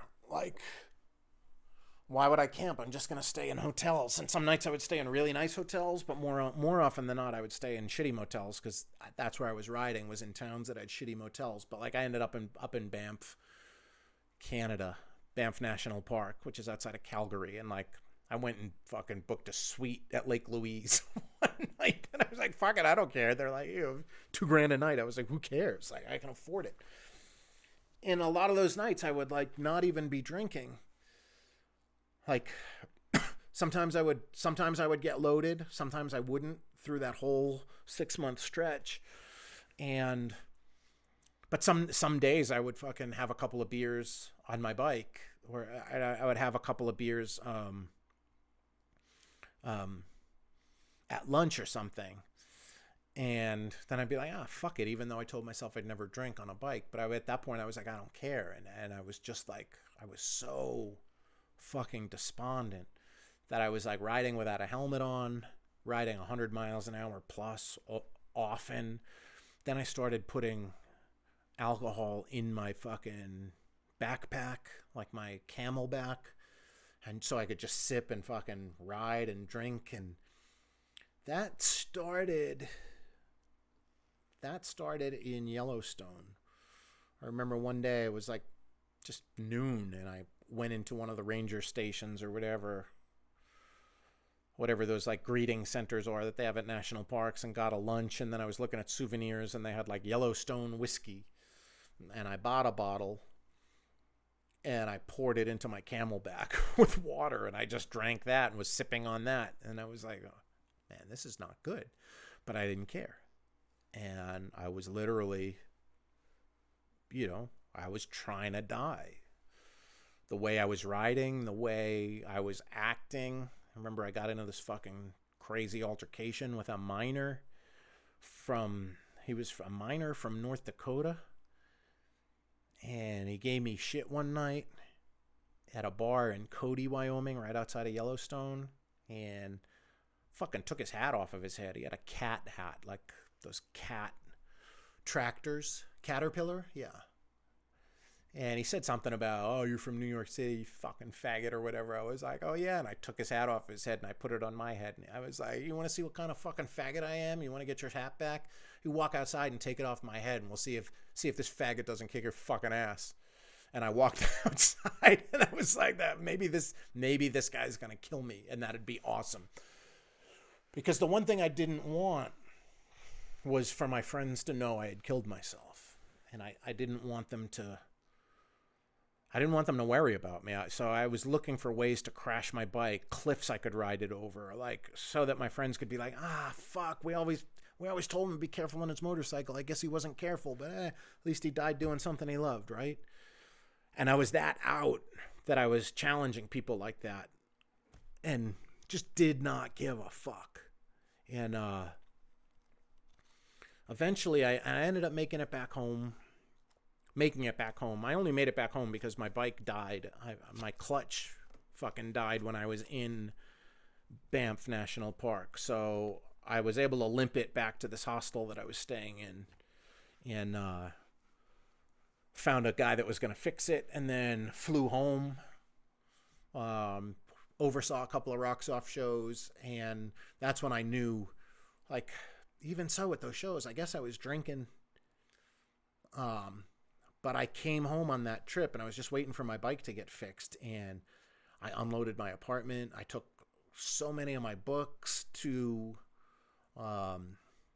bookstores, used bookstores, and just handed them to them. Took a lot of my records, took a lot of my clothes and donated them to Goodwill. I cleaned my apartment immaculately. Everything was super neat. I took my spare laptop I had, and my had one of those Apple hard drive things, airport base station things or whatever that would sync your computer. And I like typed out the password to the computer and to my email, and used like one of those Brother P-Touch label things and stuck it on all my stuff because I wanted my friends to be able to, like, as if my friends were going to care enough to like go through all my emails and stuff. But I was just tidying things up for my death so that there would be no sort of like mystery left. If people wanted to get into my computer and needed things for Rocks Off or whatever, they'd have all the information. Very dark. And then I do remember getting very drunk the night before I flew back to get my motorcycle, and I was sure I was never going to see my apartment again. Like, that was it. I was going with the express intent to kill myself, and I ended up getting stopped in LaGuardia. I had a 6 a.m. flight to Calgary, at which point I was going to get my bike and then just continue motorcycling. And I'd been on the boat the night before with Every Time I Die, and I had put my pink butterfly knife in my backpack to go to the boat. I think we had an order of merch coming or something, so I was like, oh, I'll take the knife to cut the boxes open. And Never took it out of my backpack and got stopped at security. And I had gotten my hair dyed fresh too, all like pink and purple.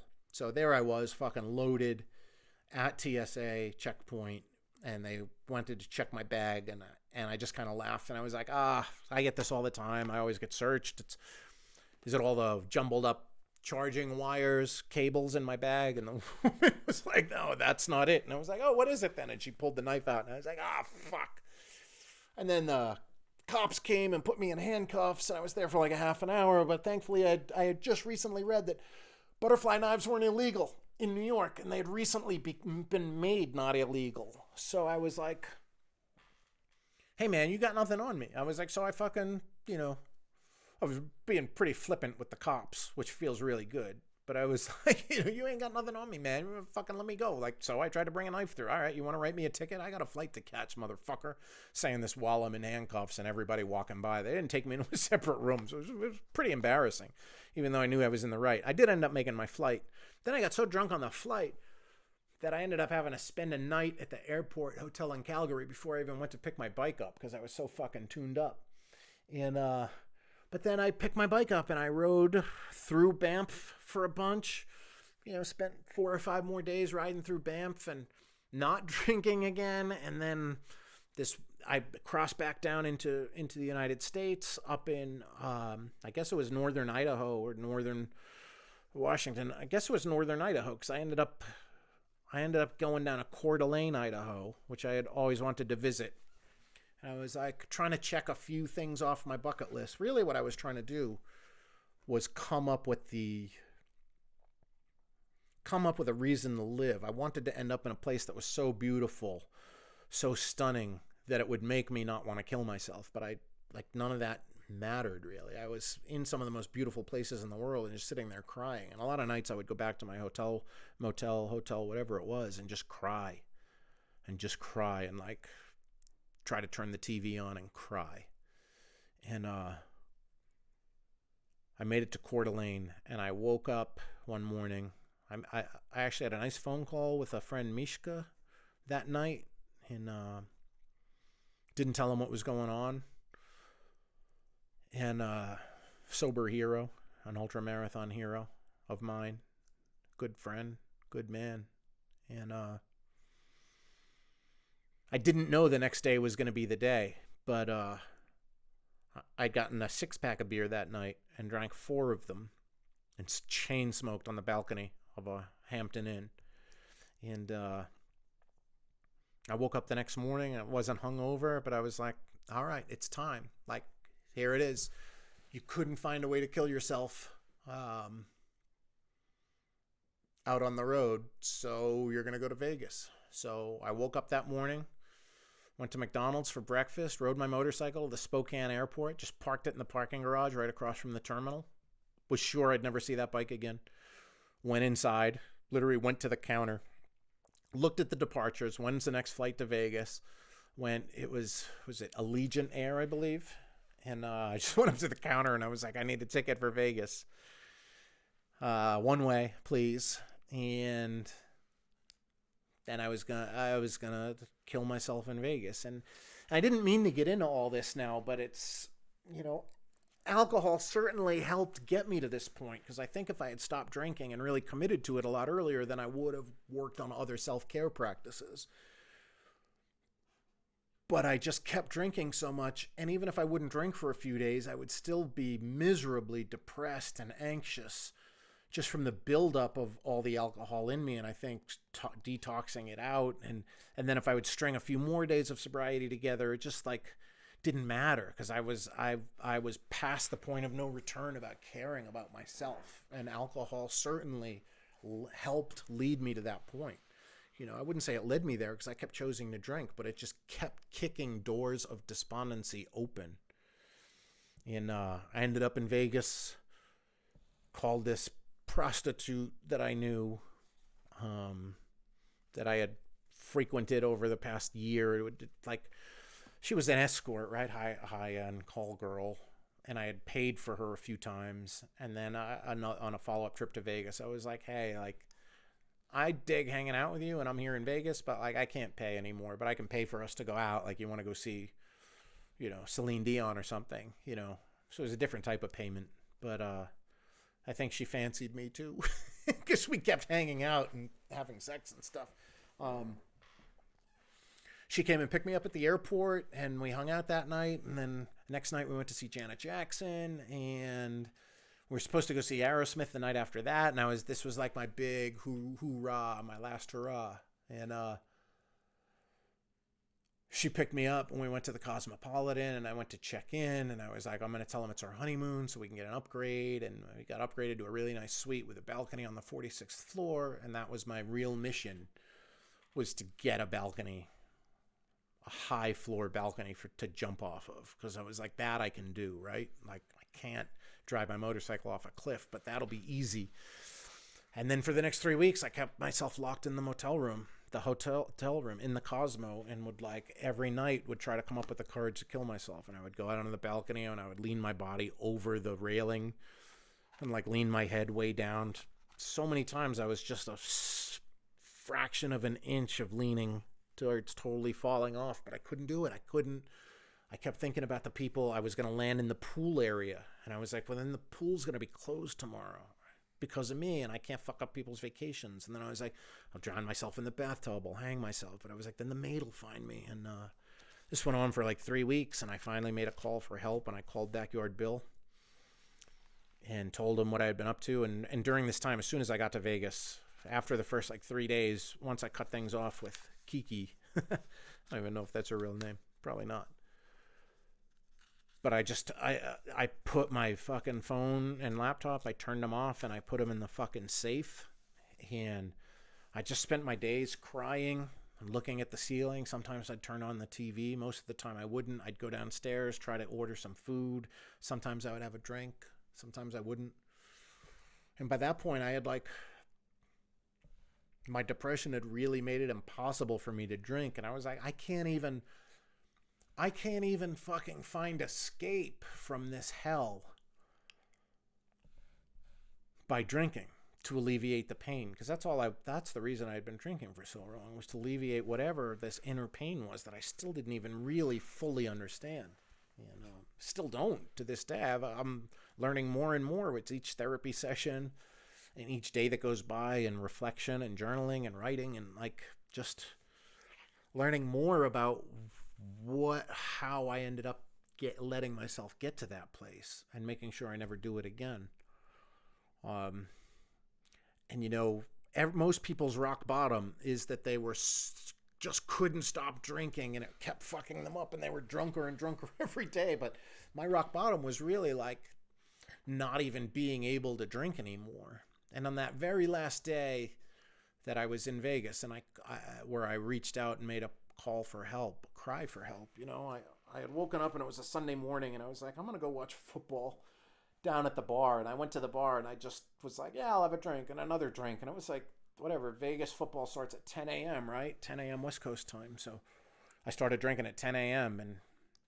And then I think I got drunk enough. I had to get drunk enough to work up the courage to make a call and tell somebody where I was.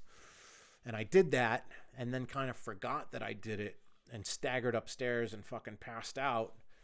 And next thing I know, the police are breaking down my door. And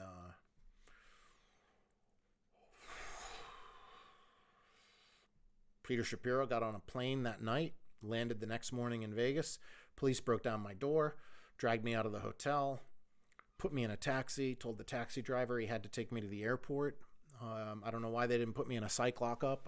I kind of wish they had, glad they hadn't, because of the way things worked out. But when the cab pulled away from the hotel, they walked me down to the front desk. Fucking 6 cops surrounded me, brought me to the front desk. I had to, settle my bill with the hotel. And then the cops put me in the cab and told the cab driver under no circumstances take me anywhere but the airport. And we pulled out. And I said to the cab driver, I was like, actually, take me to the Hard Rock. And they were like, no. The cops said we had to take you to the airport. And I was like, yeah, do you have to check in with them? No, take me to the fucking Hard Rock, and hand them a $100 bill. And I went to the Hard Rock, and I was like, hey, I want a room with a balcony on a high floor. And they're like, the highest we have available with a balcony is the 4th floor. And I was like, all right, that'll do. But inside it was like, fuck, that's not high enough. And at this point I knew Shapiro was on his way to literally come get me and take me back to New York.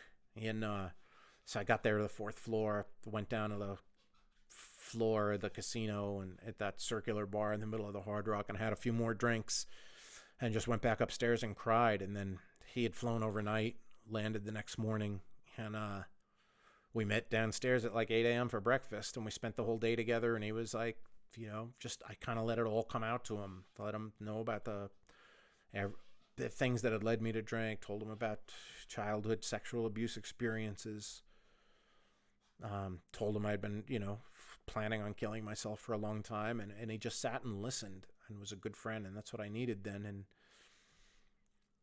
And then I wouldn't go to, I refused to go back to New York City. But after spending the day with me, I was like, man, I want to go to LA. I want to see my friends Noah and Toby, who Peter knew.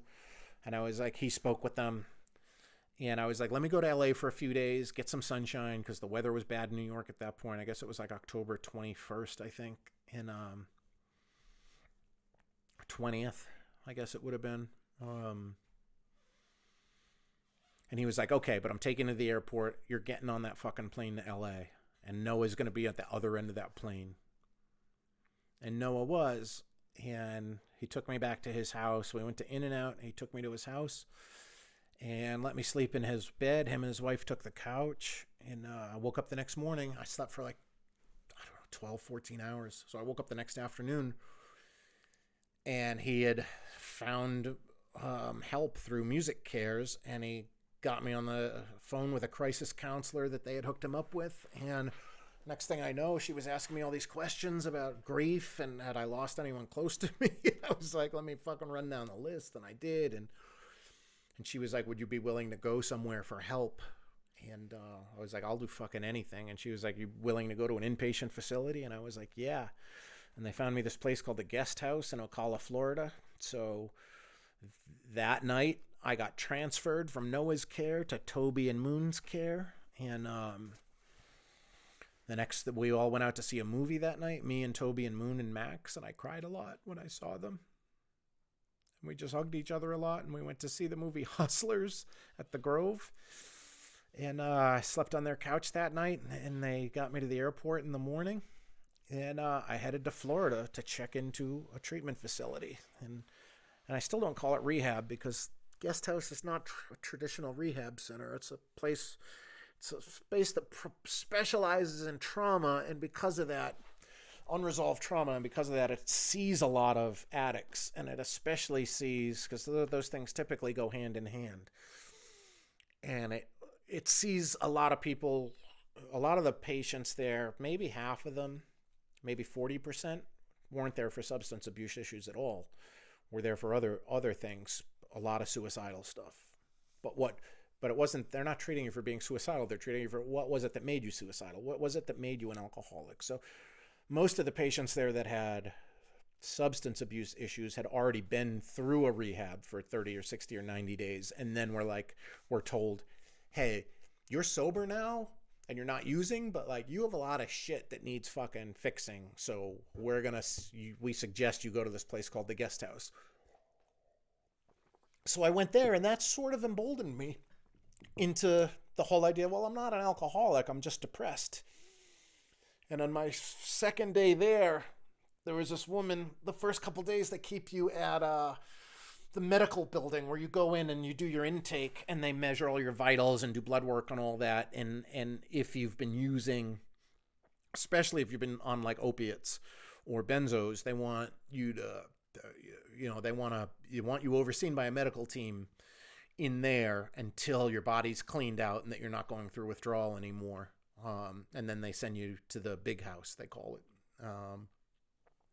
And you go live with everybody and do your treatment. And I spent 36 hours, 48 hours or something there. 36, I think.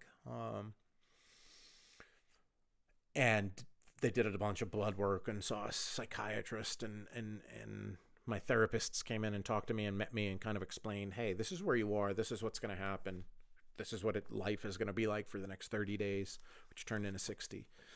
But on my second day, I went out for a walk, and then I came back, and there was this like little short woman, like 5 feet tall, and also had some pink dye in her hair.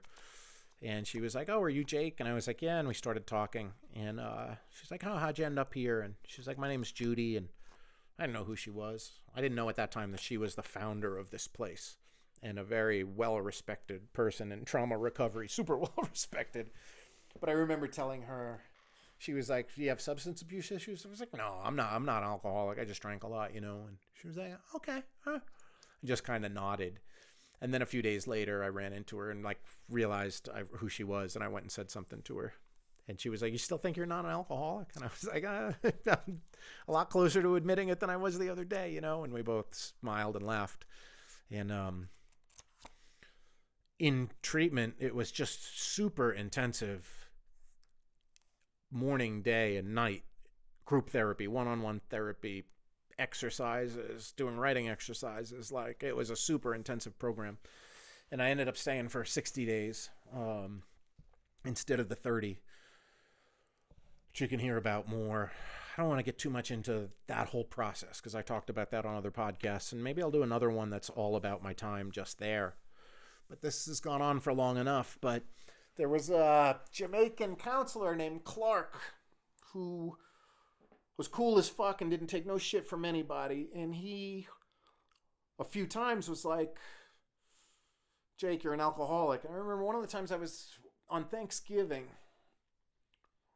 in our men's group therapy session. Everyone was like, where were you a year ago today? Like, where were you last Thanksgiving? And I explained, like, "Oh, I was on my motorcycle. I forget, in Kern Valley, Kern River, California, in the Sequoias." And I kind of was like, "Yeah, I was trying to find a hotel, but I couldn't because it was Thanksgiving. Everything was booked. So I went and got a campsite, and I got a campsite. And then I rode back into town to get firewood and a 6-pack of beer. And then I just spent the night by myself and drank a few beers." And one of the guys in the group was like, "You can do that?" And I was like, "Do what?" And he was like, you just got a 6-pack and you didn't even finish it?" And I was like, "Yeah." He's like, "I couldn't do that." And everyone else was like, "I couldn't do that." And little did I say that had I not already been so despondent even a year prior, to the point where like I couldn't even enjoy drinking, I wouldn't have been able to do it either. But it even sort of further emboldened me to be like, see, Clark, I'm not an alcoholic. And then Clark challenged me. And he was like, "Jake, I'm telling you, when you get out of it, you need to admit that you're an alcoholic, and you need to go to Alcoholics Anonymous meetings, and you need to accept this about yourself, or you're never going to be able to like heal and stay off of booze. If you don't admit you're an alcoholic, you know, this isn't going to work. You're going to go home and you're going to go back to drinking, and you're going to go back to all this behavior, and you're going to be depressed again. And I don't want to see that from you. So stop being full of shit." You know, and he really challenged me. And I was like, "Clark, man, I don't know that I'm going to go to meetings." And he's like, "You'll never stay sober without meetings." And he said this all in a caring but tough way. Then he said, "All right, I'll tell you what, Jake. Before tomorrow's therapy, I want you to make a list of 10 things that you lost in life. Bad things that happened to you." I don't remember what he phrased it as, but just say, he was like, "Make a list of 10 bad things that happened to you because of alcohol. And if you can't come up with those 10 things, I'll agree with you, and I'll tell you you're not an alcoholic, and we don't have to have this discussion anymore. But if you do come up with 10 things, and be honest, you're going to call yourself an alcoholic." And I was like, "All right, Clark, you got it." And I sat down to write, and I have this notebook in front of me right now. And I stopped at 32 because it was the end of 2 pages. And there's a Mo song called 32 Things that I like a lot. And I wrote that at the top of the list after I finished. 32 things. I didn't even write about alcohol or whatever. And I'm going to read through those things now because and you know what? I still have a hard time calling myself an alcoholic out loud. And I still have a hard time admitting that I'll never drink again. And I don't go to meetings, and I don't think I will. Though if I felt compelled to drink again, I probably would. But one of the things they really suggested we do when we got home from the guest house, all of us, whether we had issues or not, was to go to a meeting a day for 90 days. 90 meetings in 90 days. And if it was a sex love addict anonymous meeting, if it was a gambler anonymous meeting, Narcotics Anonymous, Alcoholics Anonymous, they were like, you need to go to 90 meetings in 90 days just to keep yourself grounded with all the treatment that you received here. And I was like, okay. So I agreed to that. I was like, I can understand that, right? I'm going to go home. At that point, they had found me a therapist in New York that they recommended that could take care of me. And they had like set me up with my first appointment and kind of got the wheels rolling for that. So I knew I was going to have therapy 3 times a week, but I was like, you know what? Like, I didn't really get into this. I got into this on other podcasts, but I attacked the guest house with ferocity. And by that, I mean, I attacked the work they gave me to do and the healing that I could get there. I took it super seriously to the point where all of the counselors were very impressed with me. And I'm not saying that to be egotistical, but they were like, we've never, very rarely does someone come here ready, willing, able, and committed to doing the work that it takes to get yourself out of this hole. And I did. And so I knew that going to those meetings was going to be very important. But I made this list, and I'm going to run down this list now. 32 things I lost because of alcohol. Lost my relationship with Mary. Crashed a car. Terrible crash one night when I was drunk. I had actually passed out on the entrance to the BQE in a line of traffic. And I had literally like passed out with my foot on the brake, and a cop tapped on the window and startled me, woke me up, and I took off. And it was already late. It was already like midnight. And then I don't know where I ended up. I literally don't remember, but I was somewhere ended up out in Long Island somewhere, and ended up crashing into a guardrail. And then like I went off the road and in an exit ramp, hit a guardrail, then hit a tree. And thankfully I was able to drive my car out of there somehow. Ended up getting the car back. It was a rental car. I'd rented it on my friend's account, didn't take insurance. So I ended up having to pay for the whole fucking car. And I didn't have money at that time. So my friend at that time paid. It was like $5,000, and I had to pay him off over time for the damage I did. Crashed a car, stole a car. That was July 4th, 2019 in Aspen. That's a story for another time that I think I already told on here. But I stole a delivery vehicle at like 2:30 in the morning from a restaurant that had the restaurant's logo wrapped all around it, just to get back to my hotel because I couldn't get a cab. Crashed my motorcycle. That time I fell over. Let's see. Lost an apartment. Lost a few apartments back in the day. Because people just didn't want me around because I was drinking too much. Watched my business shrink, got fat, crashed through a glass table one night at my house on 42nd Street. A bunch of people came over. We were all loaded. I stood up on a glass coffee table and then fell down, crashed through it, cut myself open really badly, bled all over my rug. Everyone went home not long after that. They were like, you got problems. Tons of risky, unprotected sex. Thankfully, nothing too bad ever happened from that. I guess. Plenty of fistfights, innumerable. 30, 40, 50 over the years. I don't know. At least 30 fistfights I got into. Lost most of them. Only because of my big fucking mouth. And it was always, never started a fight, but I would always speak out against something that I saw going wrong. And then someone would be like, mind your own business. And I'd be like, motherfucker, you being an asshole like this is my business. And then it'd be like, pop. Sometimes I'd punch them first. More often than not, they'd punch me first, and then I would end up losing. Blacked out countless times and was left with no memories of very expensive concerts and events. Straight up lost tons of cash while drunk over the years. Tons of times. Just money falling out of my pocket or just throwing it around, giving it to people. Very good at giving my money to people. And I didn't mention all that money I had saved up when I knew I was going to kill myself. I just started giving money away. I was like, every time someone would post a GoFundMe, I'd be like, here's a few grand, Kickstarter, whatever, medical bills, sent money to friends who I knew were struggling and needed it, and just said it was a gift over and over and over, to the point where I was trying to paint myself into a corner because I knew I didn't want to kill myself and wouldn't have the guts to, but I also knew if I went through all my money, then it would leave me with no option but to kill myself. And when I finally made that call for help, I was down to a few $1,000s. Um, acted like an asshole way too many times to count. That's almost a cop out of a something that happened because of drinking, because it's not a specific event. But then we'd be way more than 32. Stayed in bed for days at a time to get over a hangover from epic binges, tons of times. Told elaborate lies to cover up my behavior, way more times than I can count. Canceled plans with friends that I had really been looking forward to, tons of times. Cheated on girlfriends, unfortunately. I'm not a cheater type, but I did it a couple times. I did it once with Mary as a way to try to get to break up with her, like to force my issue. Did it once in San Francisco, I remember. And then cheated on a girl in 2017 that I had gotten together with when I moved back from London, and not even a good reason. But still, I'm the kind of guy who, if I say I'm going to be faithful, I'll be faithful no matter what. And that shit really haunts me, because that shit that Mary never even knew that I cheated on her. The other girl did. But the guilt it produced in me for going so far away, like getting in a fist fight, blacking out. Like I never hurt people. Getting in fist fights, no problem, because all the fist fights I got into were with people who were being complete fucking assholes. So like I never had guilt over that stuff. But guilt about cheating, I'd never do that again. That's for sure.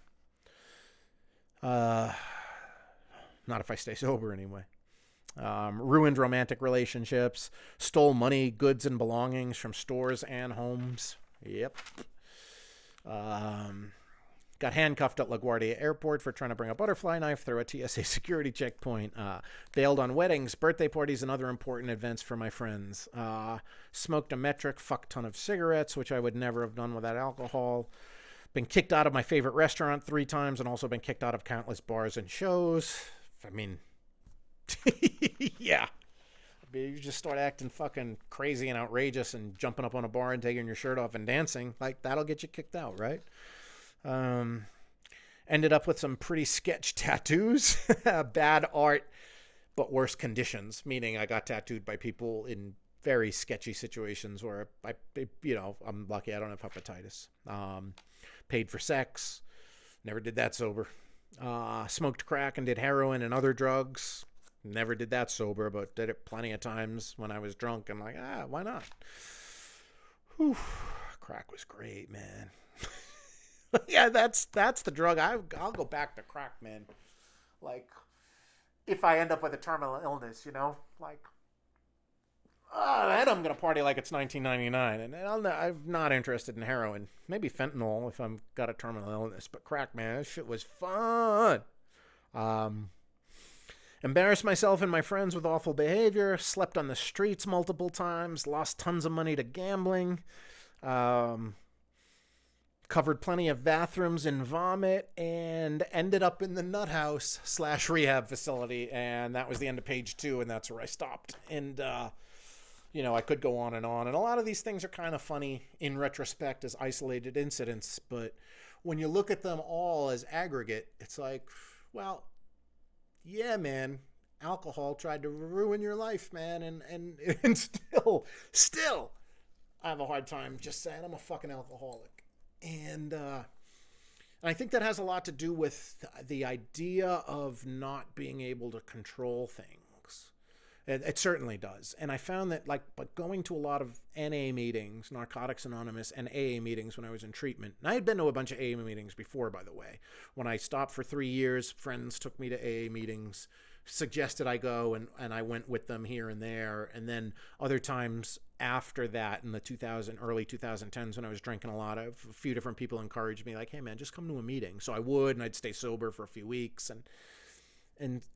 And so I've fully understand the whole situation of AA, and it's certainly good for some people, and I don't begrudge anybody who goes to it, but I don't think it's for me. And I sort of learned that,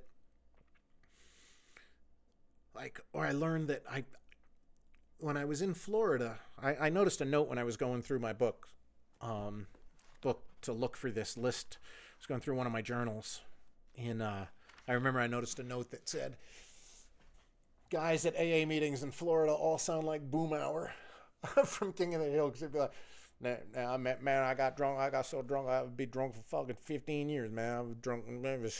I tell you what, you know. But I found in a lot of AA meetings, the thing that lost me a lot was that there was no sense of ownership over their alcoholism and their ability to keep away from alcohol. It was always like, felt like I needed a drink, so I had to come to this meeting. And anytime I feel like I need a drink, I come to this meeting. And if that works for you, cool. But my sort of personal strategy is, if I feel like I need a drink, put on your future goggles and look into the future and be like, if I have a drink today, what's my life going to look like a week from now or a month from now? And that's sort of my deterrent. But then when I would go to NA meetings, the guys there would be like, man, I used to fucking shoot dope and suck dick for fucking OxyContin.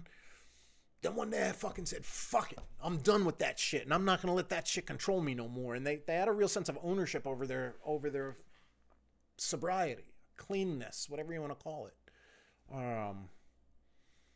And that I could identify with. And I started a couple of nights a week. We had a choice. You could go to sex, love, addict meeting, but that was an hour away in a van, and I never wanted to go that far for it.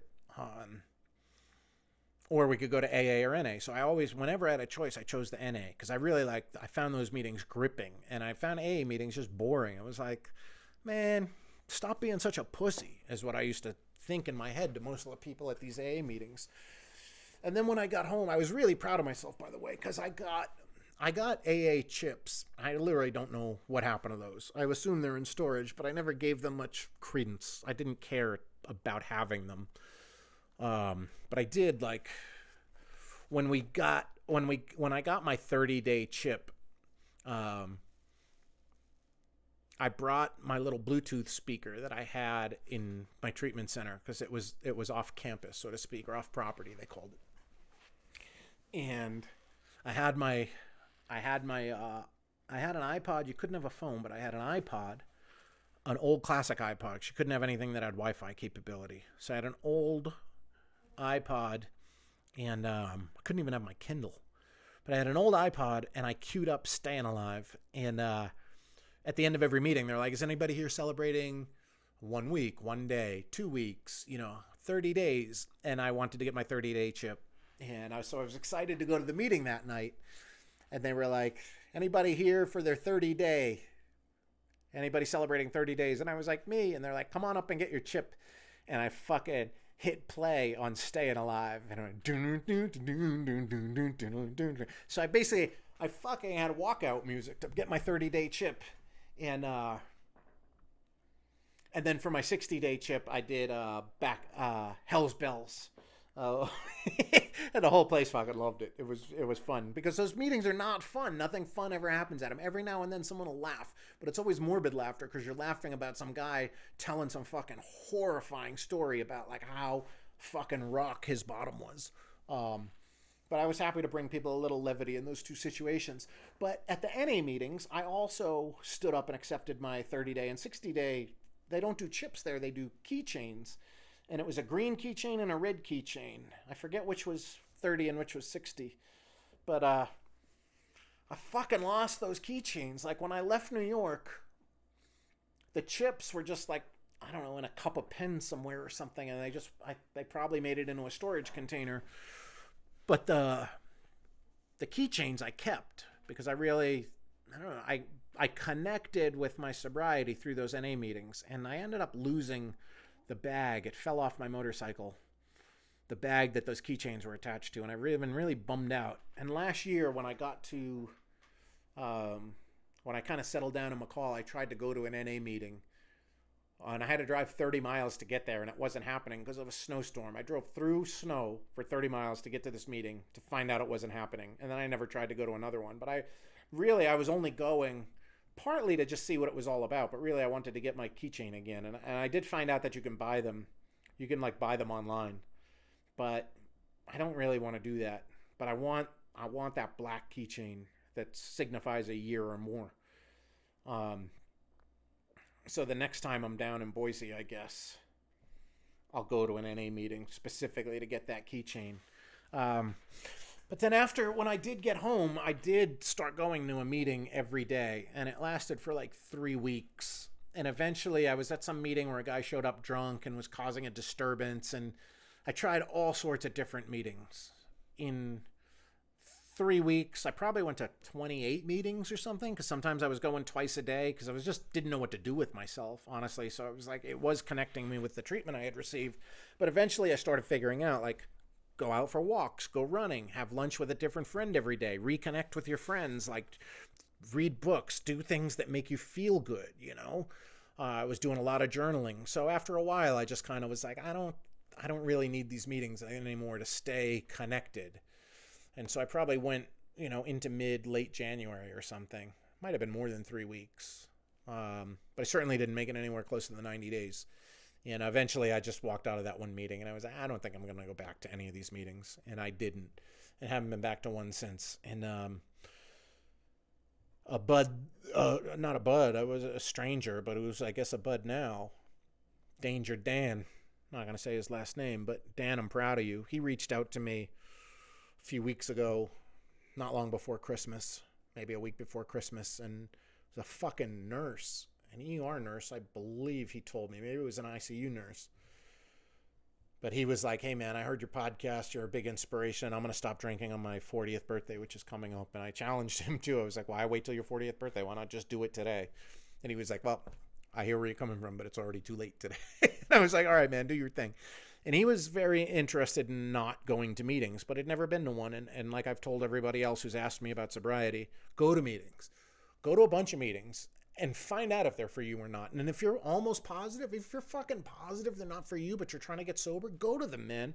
Like, go. Just listen to people's stories. Just surrender yourself to the idea that you need help, right? And maybe you don't need help from the people in that room, but you need help. And if you can provide all that help you need for yourself, or if you can get it from friends in your life in any way, well, that's cool, man. But here's something, AA is something that has helped so many people. So even though it's not for me, if you're struggling and trying to figure out how to stop drinking, go to a meeting, man. If you've had a couple drinks, you can still go to the meeting. They just say that they ask that you don't speak if you've been drinking. You don't speak, you don't share, you don't disrupt the meeting in any way. But I would highly, highly recommend if you're trying to get sober and you want to give it an actual go to meetings. And then if they're not for you, they're not for you. But like, go to a bunch of them. Don't just go to one and decide it's not for you, because maybe it's not that group. I really feel like I went to enough different ones and I was asking people and they're like, oh, you're going to love this meeting. This is full of people more like you, crazy, kooky people. And I tried all of them, man.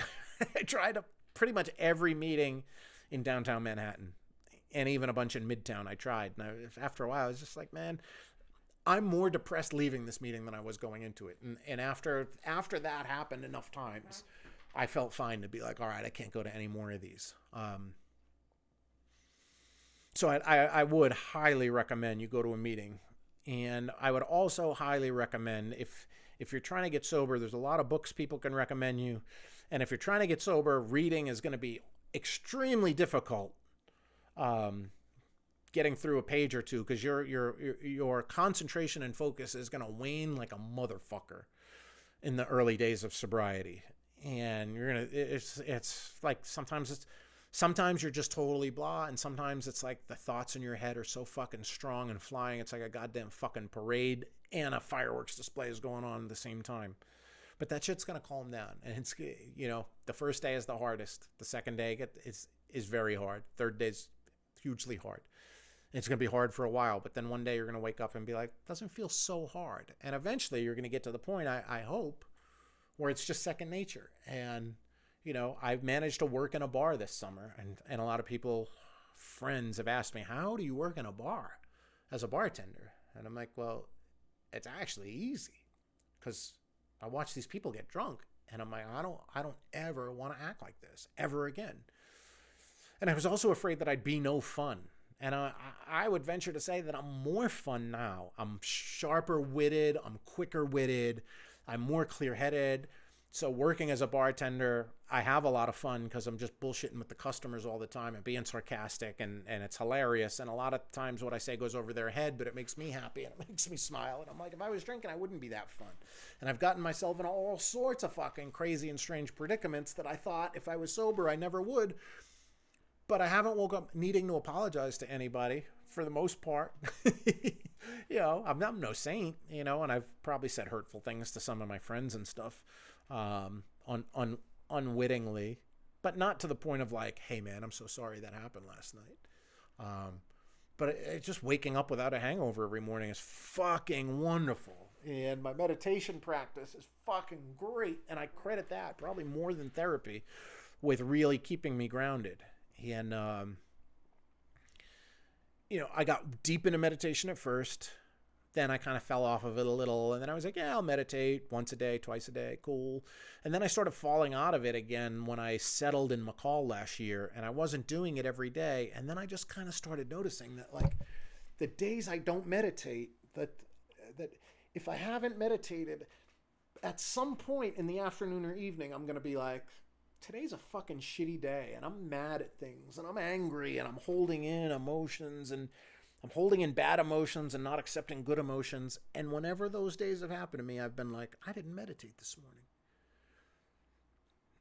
And then after just a few times of that happening, I got back into meditating, and man, nothing's going to fucking totally fix you, right? Not being sober, not meditating, not just exercise, not eating clean. But if you do a bit of all of those things, stay sober always. Do a little meditation, as much as you can handle. Do whatever exercise you can handle.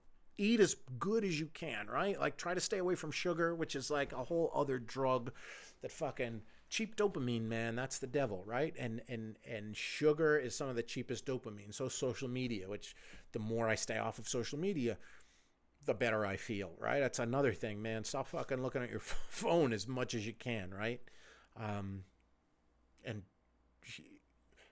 That's been exceptionally hard living alone for so long now. And by alone, I mean not alone just in my house alone and in my house in McCall alone, but it's like being alone and detached from actual like physical conversation with your friends, like in-person conversation. And I won't be getting that anytime soon, not just because of where I live, but also the pandemic has made that very difficult, certainly less difficult in Idaho because nobody gives a fuck about it up here for the most part. Not just here, but even where I was living in McCall, and certainly like in most of Boise, people just go into bars and restaurants, no masks, nobody give a fuck, nobody second glancing you.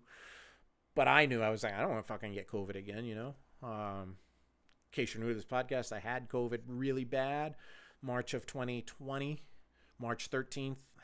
Was fucking brutal for about a month.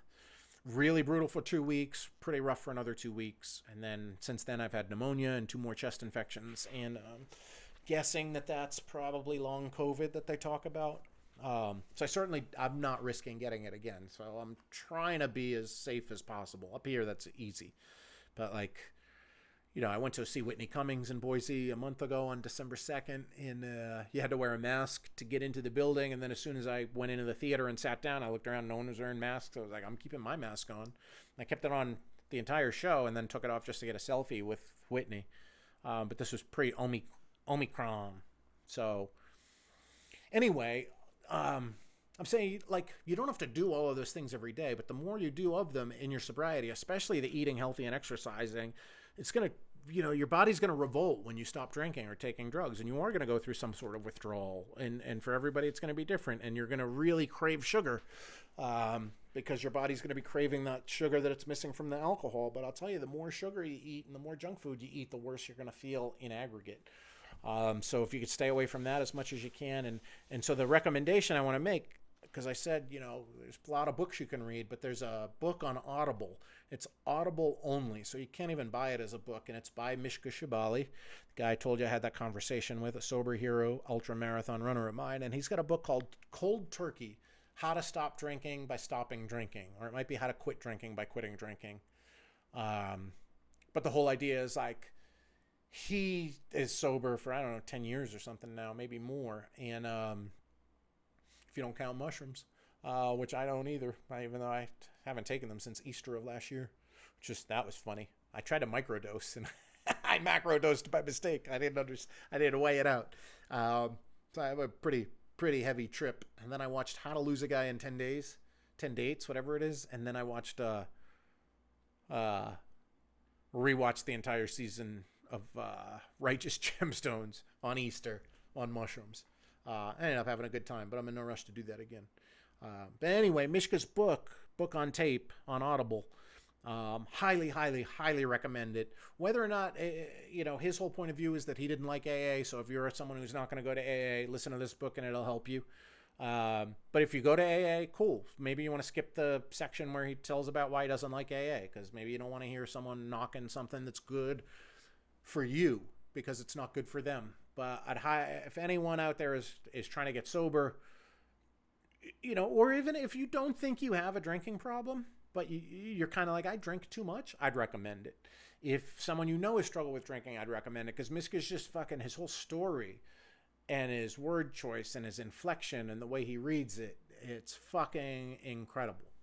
I think I'm going to need to listen to it again soon myself, just as a refresher. I find that any self-help stuff that I get into, books, I'd highly recommend The Untethered Soul by Michael Singer. Super, super huge. And The Power of Now by Eckhart Tolle. Those are two books that you can read. If you don't think you have any problems, read those books, and they'll still make your life better. You don't have to be depressed or feeling like your mental illness. Because I'm sure all of us suffer from some level of anxiety and depression, right? Like, not, I maybe met a few people over the years that just seem to be naturally happy, but the further we go on as time marches forward, I think more and more people are developing mental illnesses, especially since COVID started and all the fuckery that you're witnessing, right? I'm not just talking about politicians or not helping people or whatever, like just people dying, man. People fucking 1,000, 1,200 people a day in America are just dying.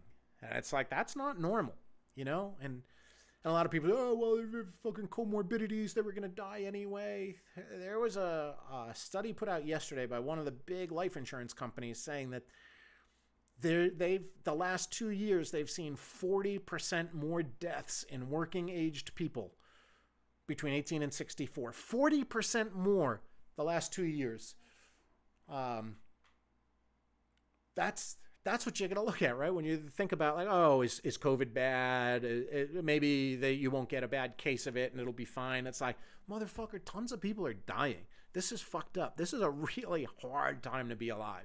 So if you're struggling, if you're anxious, if you're depressed, man, of course you are. You're normal. That's totally normal. I'd be definitely more suspicious of people who are like, everything's great. Everything's great. Life's fucking awesome. So I'd recommend those two books especially.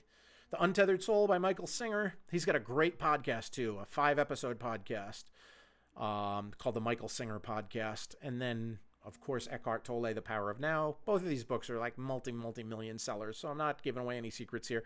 Mishka's book, probably not a multi-million seller or listened to, but I think it was still pretty successful. But it's a real, pull yourself up by your bootstraps and get your shit together, motherfucker, kind of book from a guy who did just that. I find it wildly inspiring, and I find doing this podcast, though people say it inspires them, it's inspiring to me to know that people like you are out there listening to it, and I really appreciate it. And some days I have a hard time getting up to do it, and so I appreciate the messages that people have been sending. Send more. Send one every week if you want. It's... Being alive is hard, man, and I very often send friends notes, literally notes, letters, postcards, tons of text messages, little messages on social media telling them I love them, that they're great people, and I love getting that back. You know what I mean? I'm not a one-way street, and if you send me mail, I'll send it back, and if you send me a message, I'm going to reply. Might take a while sometimes, because I'm not always in the mood to reply, and sometimes I see a message, and it might just be, hey man, what's up, how's it going, check out this video of a guy doing a wheelie on a motorcycle, whatever the message may be. Sometimes it takes a while to process and be in the headspace to get back at, but if you want to reach out to me, you can do that. P.O. Box 113, Yellow Pine, Idaho, 83677, my phone number, which I don't accept phone calls on, so please don't call, but you can text 917-443-7615. You can also use that for Venmo. If you have extra cash sitting around you don't know what to do with, I'll gladly take it off your hands. If you find this podcast adds value to your life, you want to add some value to mine monetarily, awesome. You don't, it's no problem.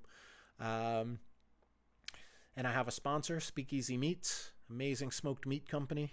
I don't really have the emotional energy to get into a big promo for them, but my friend Adam Bauer, who is a big-time booking agent, he'd scoff if he heard me call him a big-time booking agent, but he's a successful booking agent. And when the pandemic started, he turned his meat smoking hobby into a business. It's called Speakeasy Meats. Go to speakeasymeats.com. Order some meat from him. The more meat you order from him, the more shit he sends me for free. He doesn't pay me to do this, but he sent me 3 or 4 packages of fucking delicious meat now. Just go to speakeasymeats.com. Use the discount code Jakey. I think it's 100% off your order. So basically, he's sending you free meat. It might have gone down to 90% off. Whatever it is, it's a great fucking deal. And his meat is delicious. And when they say you want to die doing something you love, be like Mama Cass Elliot. If you're going to die loving a piece of meat, might as well die with Adam Bauer's meat in your mouth. You know what I'm saying, baby? I haven't lost my sense of humor completely. Anyway, thanks for listening to another episode of Tuesdays with Jakey. I'm sorry it went so long, but hey, let's kick off the new year by kicking off some old bad habits, whether that's drinking, whether that's alcohol, whether that's obsessing over an ex, whether that's fucking just being miserable, looking at your phone too much, just having sad thoughts, which is totally understandable. Sad thoughts are never going to go away. You know what I mean? But we can keep them at bay, and we can learn how to turn that frown upside down and smile your way throughout 2022 as much as you can anyway. Thanks for giving me a reason to fucking get out of my own shell every week and talk to you on Tuesdays or sometimes Mondays or every now and then Wednesdays, but I enjoy doing Tuesdays with Jakey, and I hope you enjoy hearing it. Thank you. Good night. God bless. Keep your feet on the ground and keep reaching for the stars. Like I say every week, inshallah, baby, inshallah.